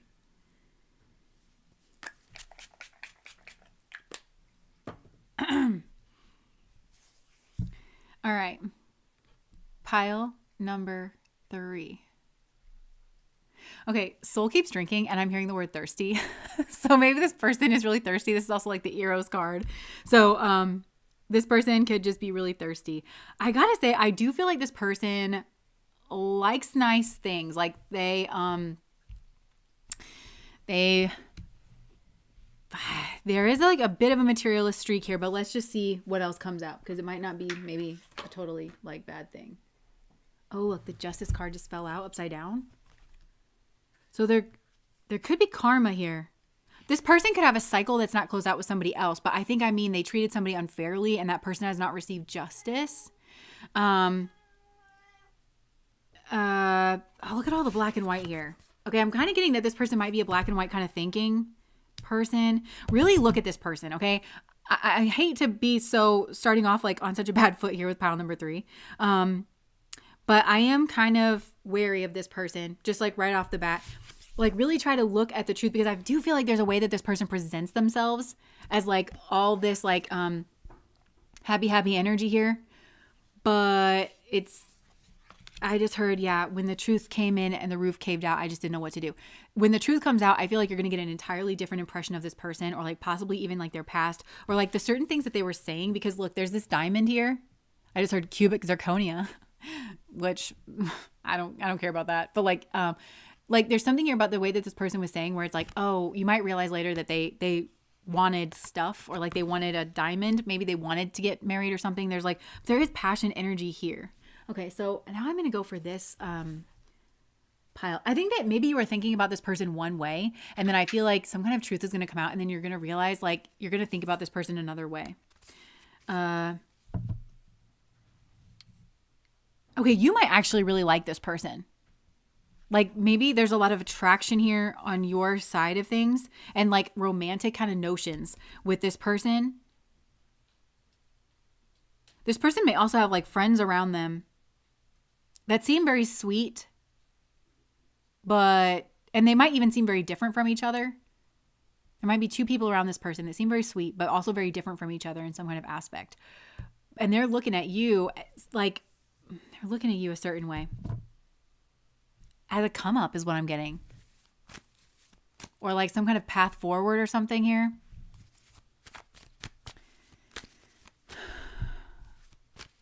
Okay, who is this? Who has a crush on pile number 3? This person wants... This is a social climber.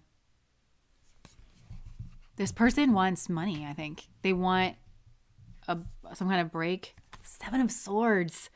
Yeah, I'm really not...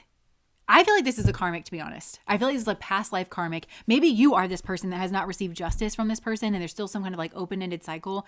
And there's something about this person where spirit needs you to see the truth about this person. And there may well be some kind of sword moment here where some kind of truth is said, or it could even come from this person where they're going to say something and then it's going to kind of click you in to realize that, oh, actually, yeah, there's something here about like climbing. Maybe this person might paint some kind of like picture about like a beautiful picture where it's going to be colorful and maybe even like bohemian or something. But yeah, there's something here too with this 8 of Cups. This person may have left a group behind. There could be a lot of people around this person that have actually not gotten like their karmic justice here. Possibly even to be with you. Be very careful. There's something here like there's an Empress energy.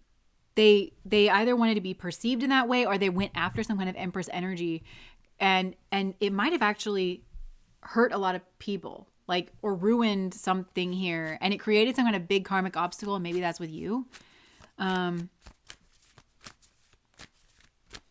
So why do they have a crush on you? I feel like this person wants stuff and they want to be perceived in a certain light. Who is this person that has a crush on you? Very observant person. Very observant person. This person might be a mother, or they might like talk about being a protective mother or something here like that. This person's very observant. They know exactly what to say. They know what buttons to push. This is a smooth operator of some kind. I feel like this person might be a mother, or there's something about their mother.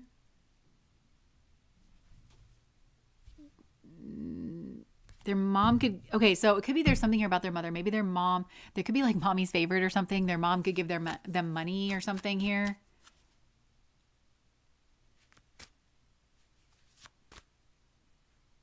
Who is this person? They're putting on a bit of a show. Who is this person that has a crush on pile number 3? And is there anyone else? For God's sake, is there anyone else that has a crush on pile number 3 besides this person? Hold on. Let me just, why is this person coming through?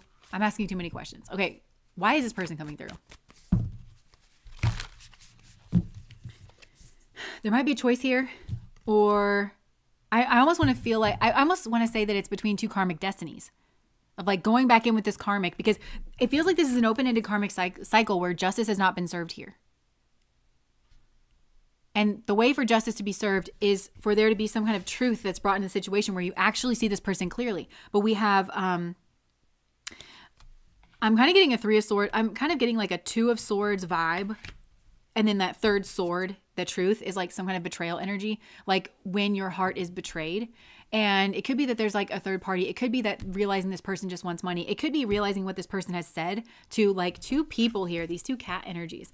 That could be their friends or something, like whatever they've said about you that reveals kind of the way that they actually like feel about you. But I feel like it's just that this person's very self-centered and they are just always looking for like the best, the path of least resistance. Why is this person coming through? This is a karmic. I'm so sorry. They appear like they're the 10 of cups, but this person's a karmic. Why is this person coming through, Spirit? Look, the moon. It's because certain things are obscured. Something here is like very obscured. There's an illusion going on here. This is like an emperor wannabe. And there's something here that's going to get you tangled in it. Look, the Son of Wands. So this person could be a player.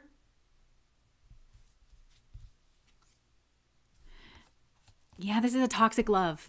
So there's somebody here who is a past life karmic. There might well be a lot of passion or a lot of chemistry here, but it's because you don't see the truth here about this person. And the truth is that there's some kind of toxic love that's going on here.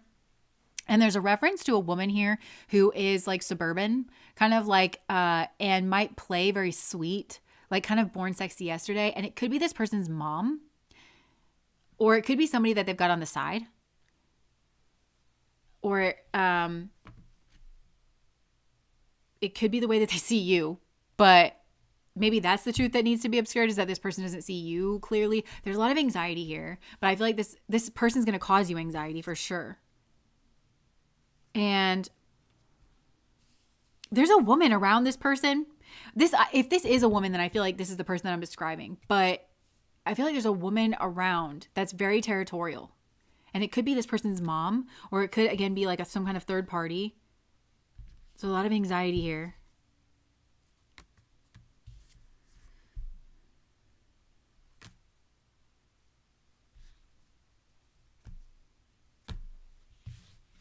Huh.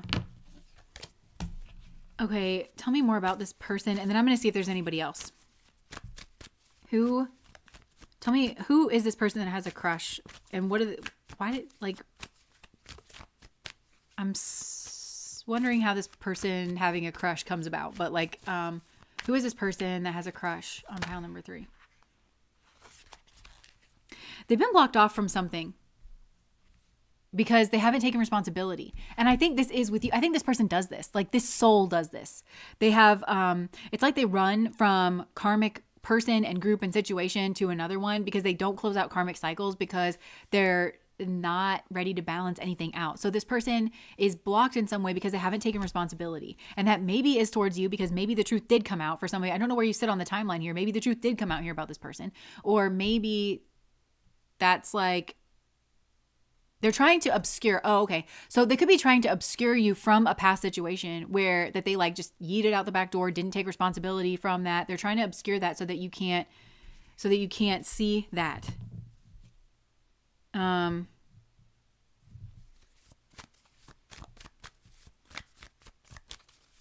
Yeah, who is this person?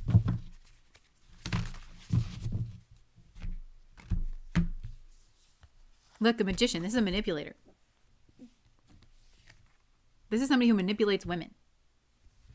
They could have a manipulative mother as well. Or they could have a manipulative group of friends. So maybe the 2 people that I was seeing here, like, it could be that this person has 2 girlfriends. Maybe they've slept with them, or at least one of them I heard. Maybe both of them. I don't know. But they manipulate women, and they have manipulative women around them. And there's judgment on this situation. Because the 3 of Wands is notoriously like waiting for your ships to come in, but there's karma that hasn't been closed out here. So I feel like, okay, this person could see you as like being very sweet and like they don't have the truth about you because I think you have another side and it's not a bad thing. I just feel like you can defend yourself. Maybe some of you could have actually like, okay, because the deer is a very auspicious sign, but it's also like very alerted to its environment. And some of you could have like picked up on something small and ran off. And, or they see you as kind of like, notice the deer still has spots, like it has speckles. So it's very young. So it could be that this person sees you as being very young or like you just met this person.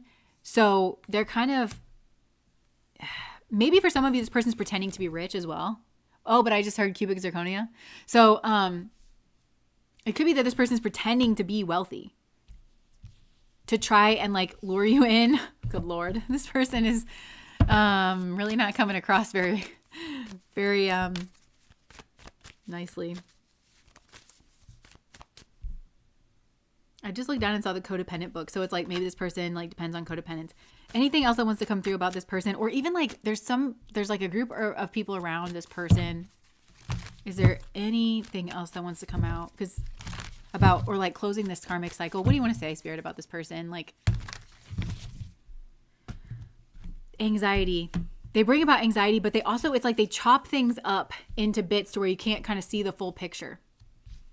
And there's secrets here. They're obscuring something. Because they don't want an end to this karmic cycle. Even if this is on a soul level, they don't want the cycle to end. And they're really clinging. They're hiding. And this person's angry as well. They're angry because there's been a blockage here. So maybe for some of you, you have friends on your side of things that are looking at this person like they ain't shit because they're sane and acquainted with reality. And so you could have blocked this person, like conversationally, especially. Look, the 3 of Swords.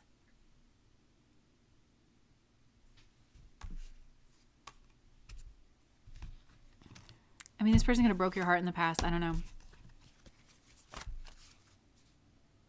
Spirit, what can you tell us about closing out this karmic cycle with this person? Is it just that you have to see the truth about them? I kind of am getting that seeing the truth about this person makes them way less interesting than they actually are. Because there's so many cards here that are just black and white.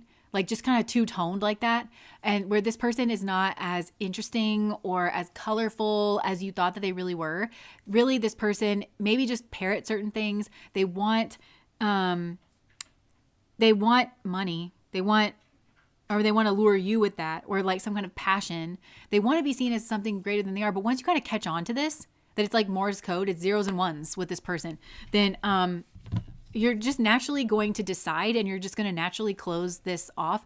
I feel like there's something here. Okay, so closing the karmic cycle has something to do with your moon energy. So like your emotions are obscuring the way that you're seeing this person, but it also could be family dynamics that are affecting your emotions. So like maybe there's again, with this money and the passion. So like maybe, I don't know, there's something about your family where like you're supposed to bring somebody that's attractive and has money or something, or like is a good appendage to wealth, or you're supposed to marry somebody wealthy because you're attractive, or it could just be that you feel that, you know, your family's really going to take to this person because they're very charming or something here like that.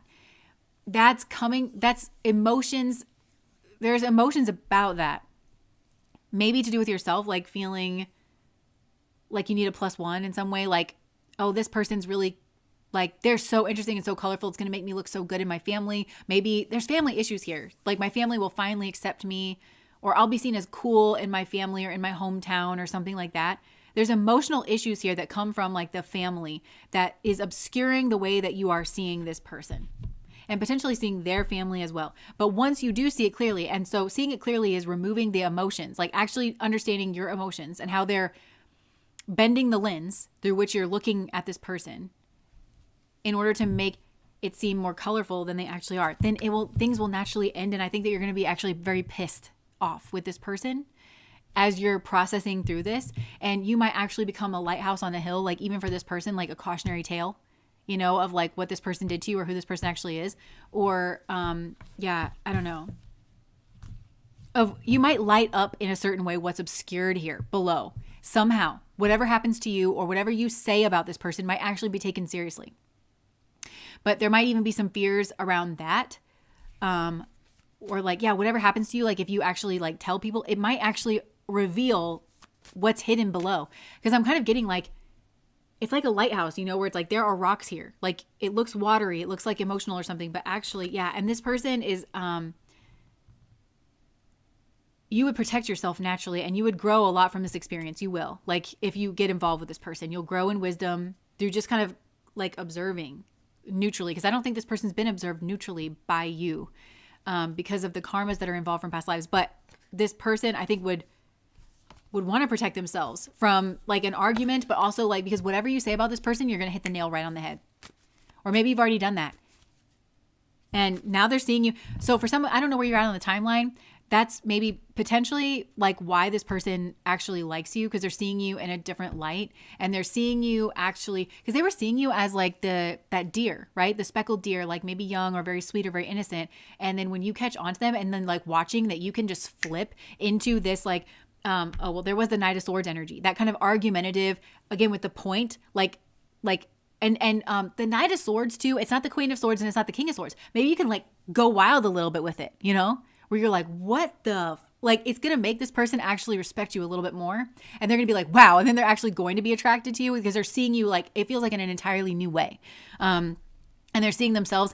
I think that they haven't really been seen. I think this person like, yeah, because they have like some kind of plan here, or they have like a repertoire, or it even could be that there's some guy around this person, especially if this is a woman, because there's a man and a woman here. And I don't know what their relation is, but because they could be related to each other, or I don't know, but there's a man and a woman here, and there's some kind of like plan or something, like a repertoire that they do. But there could be a man somehow around this person that makes them look more important than they actually are. Yeah, it like makes them stand out. Even if this is a woman, it could be that there's a man that has a lot of power and money and maybe is a bit of a womanizer, but this person like stands out in some way around them because that's their like sister or their friend or something here. I don't know. But they're all of a sudden seeing you very differently. And I think that maybe some of you will make this person or help this person to realize that they've been abusive, that this is like an abusive, toxic way to be. But then they get confused and they can't go back to the past. So that's the scales balancing out, I think. But they have to be independent. And there's something that's going to obscure their truth the same way that your moon obscured yours, but it feels like it's a pentacle here. So it could be resources, it could be foundation, it could be, I just heard there's no basis for it. Like this person could try to squirm out of like what you're trying to kind of skewer them with, all the while knowing that it's exactly true. Like you could just hit the nail exactly on the head for this person. And also like their little friends they're around, their little gaggle of bitches or like whatever it is. You just hit the fucking nail on the head.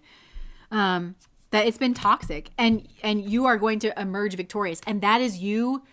Okay, so this feels more like it feels karmic, but you are going to emerge victorious, is what I want to say. Like when you realize the truth about this person, you're going to get away from them and it's going to be triumphant and they're going to feel hurt and betrayed by this. But also, I feel like this is them and their gaggle of bitches. They're like all kind of like, there's nothing that they can do about it, you know? Because there's a secret. And I think you might have found out the secret, or they're still trying to maintain something here as a secret. So it feels like if you're like, oh, it's you and your gaggle of bitches, you know, they almost don't want to draw more attention to that. So if people ask like what went wrong, they don't want to be like, she accused me of cheating with these two people. They don't want eyes on them like that. Like maybe this person or whatever. And it doesn't have to be a cheating gaggle of like, I certainly think the boundaries are weird here. It's very incestuous and it wouldn't make sense. Even if nothing is weird like that is going on, emotionally it feels like this is weird energy. Even if this is this person's family or people that they work with or somebody that they've become close with in some way, they don't want eyes on them like that. So it's like they can't properly defend themselves against your accusations and they have to just make something up entirely or be like, I don't know what happened. Or they might try to get people to judge you.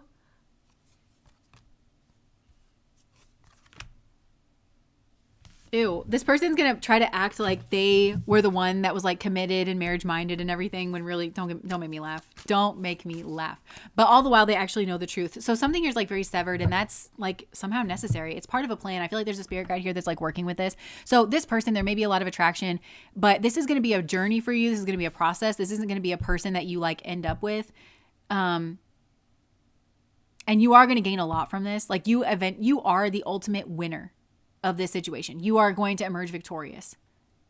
But it feels like this person betrays you and that there's people around this person that also betray you. And then they're going to see you as this lover's energy, or they could see you move on with your actual lover's person and then try to have like some kind of plan here to disrupt that space, to try to emerge the favorite, to try to come through like they're noble and adventurous and windswept and everything. And that, oh, you guys are different, but opposites attract kind of thing. Like, ew, ew.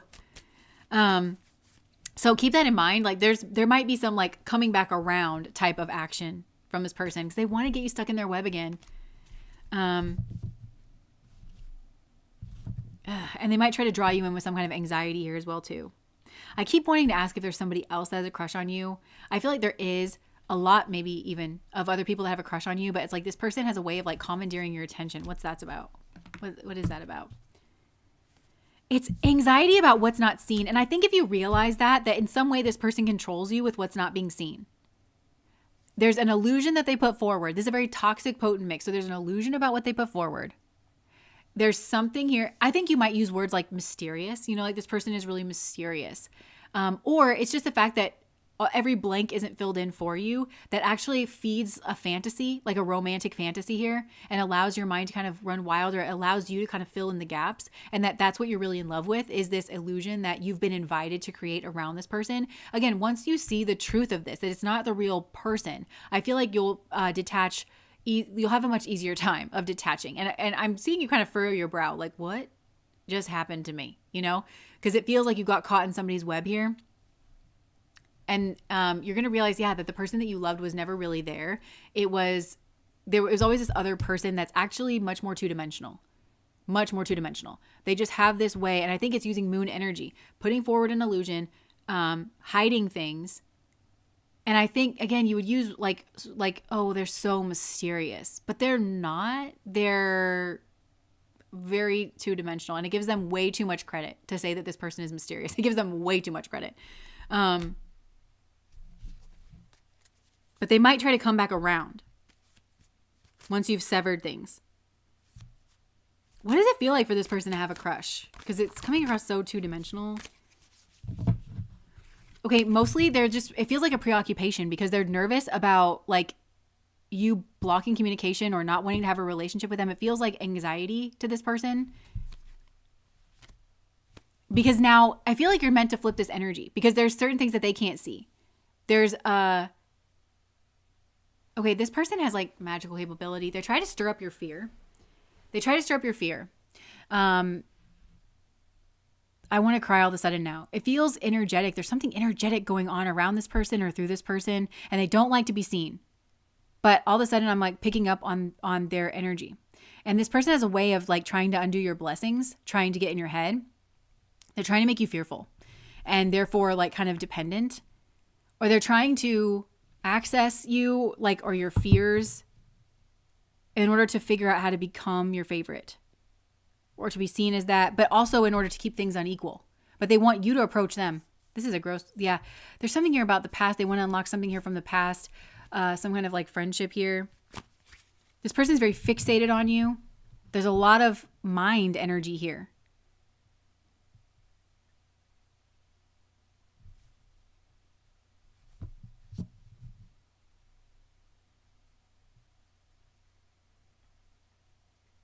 Yeah, I'm scared of this person a bit right now in this moment. And I feel like I want to leave. Like I want to run away and I want to go. And it's weird because I feel like this person didn't almost want me to feel that way. As I feel like I'm standing for you. I'm feeling something like all over me. And I feel like I want to cry. They want to be seen as the higher cup, but this is not a way to go about it. This person like giveth and then taketh away.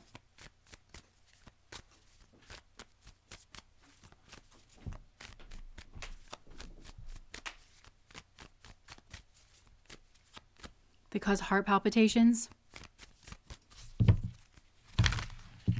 I think this person, I think for a lot of you, this is something that they're actively doing. Like, but it could just be an energy that's like moving through this person. Now they're like moved back in like a defensive position.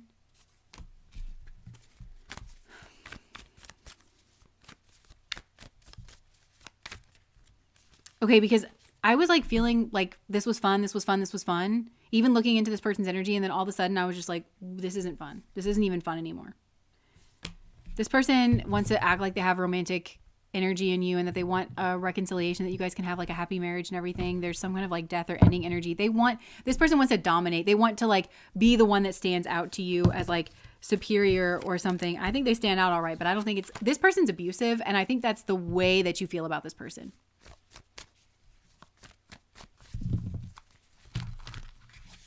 Who is this person? This is a temptation energy. They may have a lot though. They may have a lot of money.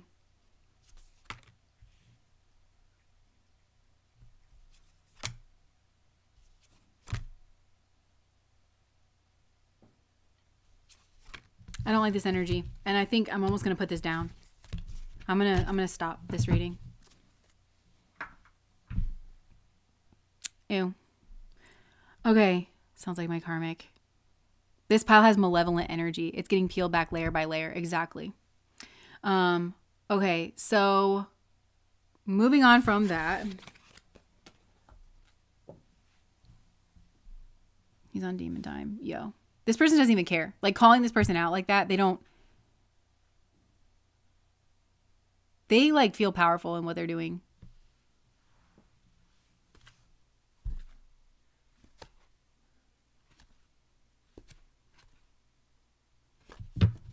Ew. They use words like loving words too. Okay, so I'm moving on.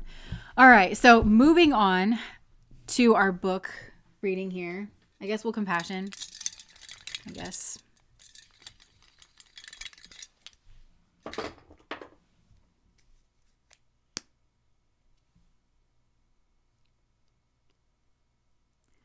Pile 2 was the best energy, Beth. I'm so glad that's the pile you chose. Enjoy that. All right, so we are moving on to our book, Codependent No More by Melody Beattie. Yes. Okay. I'm just going to move right into this because that energy, I just want it to be gone so fast. I want to move on. So if this is abrupt of a transition, I'm so sorry. Welcome to the book. Chapter 11, Have a Love Affair with Yourself. Okay. This, above all, to thine own self be true. And it must follow as the night the day. Thou canst not then be false to any man. William Shakespeare, Hamlet. Love thy neighbor as thyself. For many codependents, we wouldn't dream of treating other people the way that we would treat ourselves. We wouldn't dare, and others probably wouldn't let us. Most of us suffer from that vague but penetrating affliction of low self-worth. We don't feel good about ourselves, we don't like ourselves, and we wouldn't consider loving ourselves. For some of us, low self-worth is an understatement. We don't merely dislike ourselves, we hate ourselves. We don't like the way we look. We can't stand our bodies. We think that we're stupid, incompetent, untalented, and in many cases, unlovable. We think our thoughts are wrong and inappropriate. We think our feelings are wrong and inappropriate.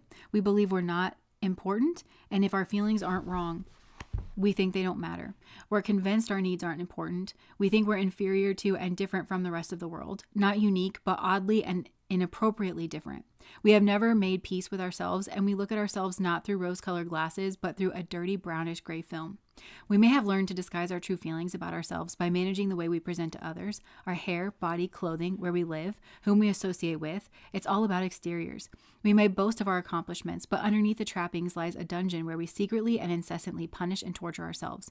At times, we may punish ourselves openly before the whole world by saying demeaning things about ourselves. Sometimes we may allow people to hurt us, but our worst beatings go on privately, inside our minds. We pick on ourselves endlessly, heaping piles of shoulds on our conscience and creating mounds of worthless, stinking guilt. Don't confuse this with true pangs of conscience, which motivate change, teach valuable lessons, and bring us into a closer relationship with our higher selves. We constantly put ourselves in impossible situations where we have no choice but to feel bad about ourselves. We think negative thoughts, then tell ourselves we shouldn't think that way. We feel negative feelings, then tell ourselves we shouldn't feel that way. We make decisions, act on them, and then tell ourselves we shouldn't have acted that way. There's nothing to correct these situations, no amends to make. We have done nothing wrong. We are engaged in a form of punishment designed to keep us feeling anxious, upset, and stifled. We're trapping ourselves.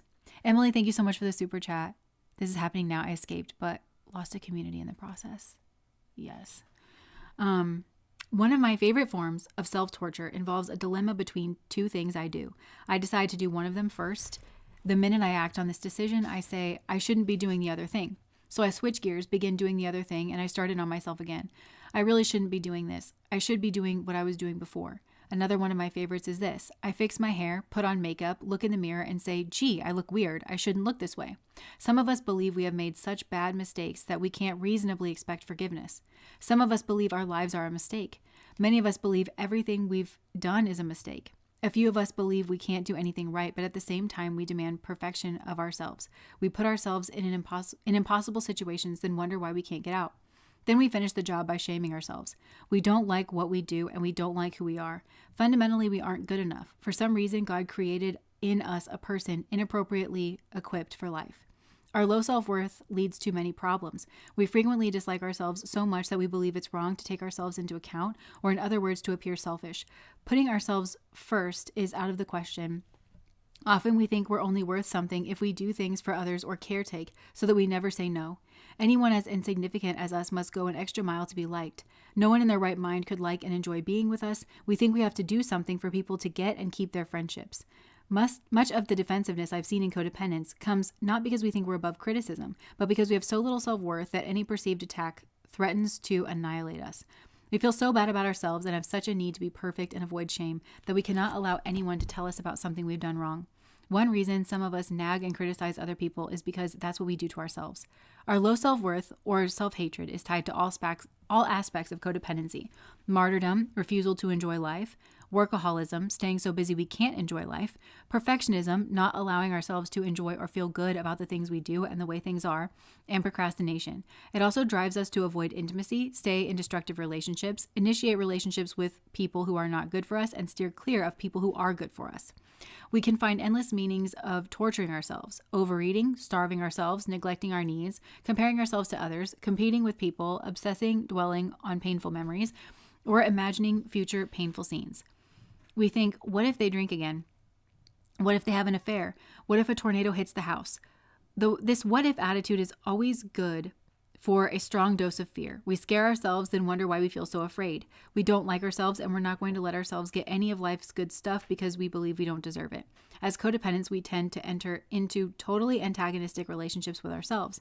Some of us learn these self-hating behaviors in our families, possibly with the help of troubled or codependent parents. Some of us reinforced our self-disdain by leaving a troubled parent and marrying a troubled person. We may have entered adult relationships with fragile self-worth, then discovered our remaining self-esteem disintegrated. A few of us may have had our self-worth completely intact until we met them, or until that problem came along, and then woo. Sorry. To be honest, I still feel like that's that negative energy lingering around. Okay. We may have entered adult relationships with fragile self-worth, then discovered our remaining self-esteem disintegrated. A few of us may have had our self-worth completely intact until we met them, or until that problem came along. Then we suddenly or gradually found ourselves hating ourselves.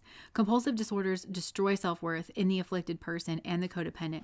Some of us may not have even been aware of our low self-esteem and self-hatred because we've been comparing ourselves to the crazy people in our lives. By comparison, we come out on top. Low self-worth can sneak up on us anytime we let it.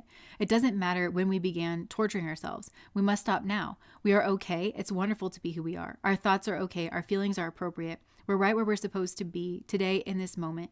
There is nothing wrong with us. There's nothing fundamentally wrong with us. If we've done wrongs, that's okay. We were doing the best we could. In all our codependency, with our controlling, rescuing, and assorted character defects, we're okay. We're exactly as we're meant to be. I've talked a lot about problems, issues, and things to change. These are goals. Things we'll do in the future to enhance our lives, but who we are right now is okay.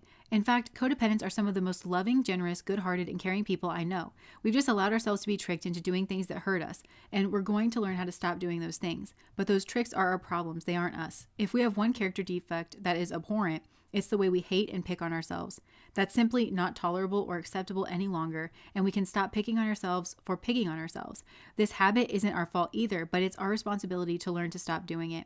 We can cherish ourselves and our lives. We can nurture love in ourselves. We can accept our wonderful selves with all our faults, foibles, strengths, feelings, thoughts, and everything else. We are the best things we've got going for us. We are who we are and who we were meant to be, and we're not mistakes. We are the greatest things that will ever happen to us. Believe it, it makes life so much easier. The only difference between codependents and the rest of the world is that most other people don't pick on themselves for being who they are. Most people think similar thoughts and have a range of feelings. All people make mistakes and do a few things right. We can leave ourselves alone. We aren't second-class citizens. We don't deserve to live second-hand lives, and we don't deserve second-best relationships. We are lovable, and we are worth getting to know. People who love and like us aren't stupid or inferior for doing that. We have a right to be happy. We deserve good things. The people who look the most beautiful are the same as us. The only difference is they're telling themselves they look good, and they're letting themselves shine through. The people who say the most profound, intelligent, or witty things are the same as us. They're letting go by being who they are. The people who appear the most confident and relaxed are no different from us. They've pushed themselves through the fearful situations and told themselves they could make it. The people who are successful are the same as us. They've gone ahead and developed their gifts and talents and have set goals for themselves. We're even the same as our heroes, our idols. We're all working with approximately the same material, humanity. It's how we feel about ourselves that makes a difference. It's what we tell ourselves that matters. We are good enough. We are appropriate to life. Much of our anxiety and fearfulness stems from constantly telling ourselves that we are just not up to facing the world and all its situations. Nathaniel Braden calls this a nameless sense of being unfit for reality. I'm here to say that we are fit for reality. Relax. Wherever we need to go and whatever we need to do, we're appropriate for that situation. We'll do fine. It's okay to be who we are. Who or what else can we be? We just have to do our best at whatever we're called to do. What more can we do? Sometimes we can't even do our best. That's okay too. We may have feelings, thoughts, fears, vulnerabilities as we go through life, but all people do. We need to stop telling ourselves that we're different for doing and feeling what everyone else does. We need to be good to ourselves. We need to be compassionate and kind to ourselves. How can we expect to take care of ourselves appropriately if we hate or dislike ourselves? We need to refuse to enter into an antagonistic relationship with ourselves. Quit blaming ourselves. Put the screws to guilt. Shame and guilt serve no long-term purpose. They are only useful to momentarily indicate when we may have violated our own moral codes. Guilt and shame are not useful as a way of life. We need to stop the shoulds, become aware of when we're punishing and torturing ourselves, and make a concerted effort to tell ourselves positive messages. If we should be doing something, let's do it. If we're torturing ourselves, let's stop it. It gets easier. We can laugh at ourselves, tell ourselves we won't be tricked, give ourselves a hug, and then go about the business of living as we choose. We don't have to punish ourselves by feeling guilty. If we have real guilt, there are constructive ways to deal with it. First, we need to see and accept the guilt. We need to be clear about whether we violated our own moral code. We need to accept, acknowledge, and then change. Do the work recommended by the 4th and 5th steps. See Chapter 18. Making amends can do wonders for relieving and resolving the heavy load of guilt. Stop shaming yourself. Shame, like guilt, serves absolutely no extended purpose. If people tell us directly or indirectly that we ought to be ashamed, don't believe them. Hating or shaming ourselves doesn't help anything. Name one situation that's improved by continuing to feel guilt or shame. Name one time when that solved a problem. How did it help? Most of the time, guilt and shame keep us so anxious we can't do our best. Guilt makes everything harder. We need to value ourselves and make decisions and choices that enhance our self-esteem. Each time you learn to act as if you are valuable, not desperate, it gets easier to repeat that new behavior in the future. Toby Rice Drews advises in getting them sober. We can be gentle, loving, listening, attentive, and kind to ourselves. We can accept ourselves, all of us. Start where we're at, and we will become more. Develop our gifts and talents. Trust ourselves. Honor ourselves. That's where we will find and make magic. That is our key to the world. What follows is an excerpt from Honoring the Self, an excellent book on self-esteem written by Nathaniel Braden. Read closely. All of the judgment that we pass in life, none is as important as the one we pass on ourselves, for that judgment touches the very center of our existence. No significant aspect of our thinking, motivation, feelings, or behavior is unaffected by our self-evaluation. The first act of honoring the self is the assertion of consciousness, the choice to think, to be aware, to send the searchlight of consciousness outward toward the world and inward toward our own being. To default on this effort is to default on the self at the most basic level. To honor the self is to be willing to think independently, to live by our own mind, and to have the courage of our own perceptions and judgments. To honor the self is to be willing to know not only what we think, but also what we feel, what we want, what we need, desire, suffer over, are frightened or angered by, and to accept our right to experience such feelings. The opposite of this attitude is denial, disowning, repression, self-repudiation. To honor the self is to preserve an attitude of self-acceptance, which means to accept what we are without self-oppression or self-castigation, without any pretense about the truth of our own being, pretense aimed at deceiving either ourselves or someone else. To honor the self is to live authentically, to speak and act from our innermost convictions and feelings. To honor the self is to refuse to accept unearned guilt and to do our best to correct such guilt as we may have earned. To honor the self is to be committed to our right to exist, which proceeds from the knowledge that our life does not belong to others and that we are not here on earth to live up to someone else's expectations. To many people, this is a terrifying responsibility. To honor the self is to be in love with our own life, in love with our possibilities for growth, and experiencing joy and love with the process of discovering and exploring our distinctively human potentialities. Thus, we can begin to see that to honor the self is to practice selfishness in the highest, noblest, and least understood sense of that word. And this, I shall argue, requires enormous independence, courage, and integrity. We can learn to practice radical self-love. I'm not talking about a half-hearted or wishy-washy commitment to ourselves. I'm also not talking about becoming egocentric or narcissistic. Be humble, be honest, but love yourself. The love we give to ourselves will enhance all the love we give and receive.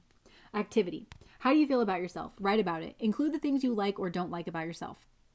Number 2, now write a new script about how you're going to talk to and about yourself. So that was chapter 11. And I think I'm going to stop there for today. Yeah, somebody asked if we're finishing the book. I mean, I intend to. If we get to a point where it's like, okay, I still find this to be very helpful and interesting. We have how many chapters? Well, we have 21 chapters, and sometimes I read more than one chapter. I just don't really feel like doing that today, but yeah, don't shit all over yourself. Yes, thank you. Needed this message. Nice. My experience, my pain, my truth. Yeah.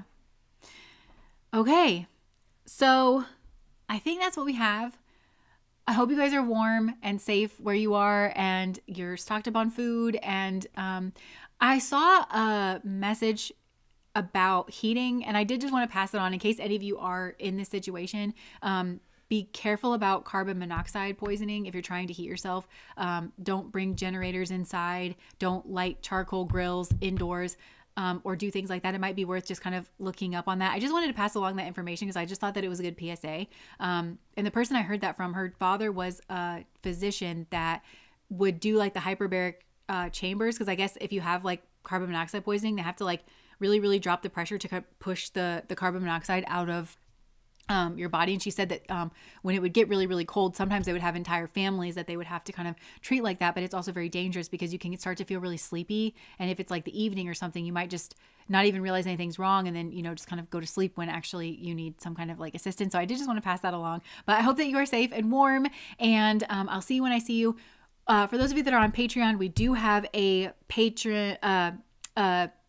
a reading tomorrow, pre-recorded reading, and it is the butterfly effect reading, which was a very interesting one. And yeah, I think that's what I have for you guys. Thanks for being my people and hanging out. And I hope this was helpful or useful for you. And that's what I got. Bye, guys.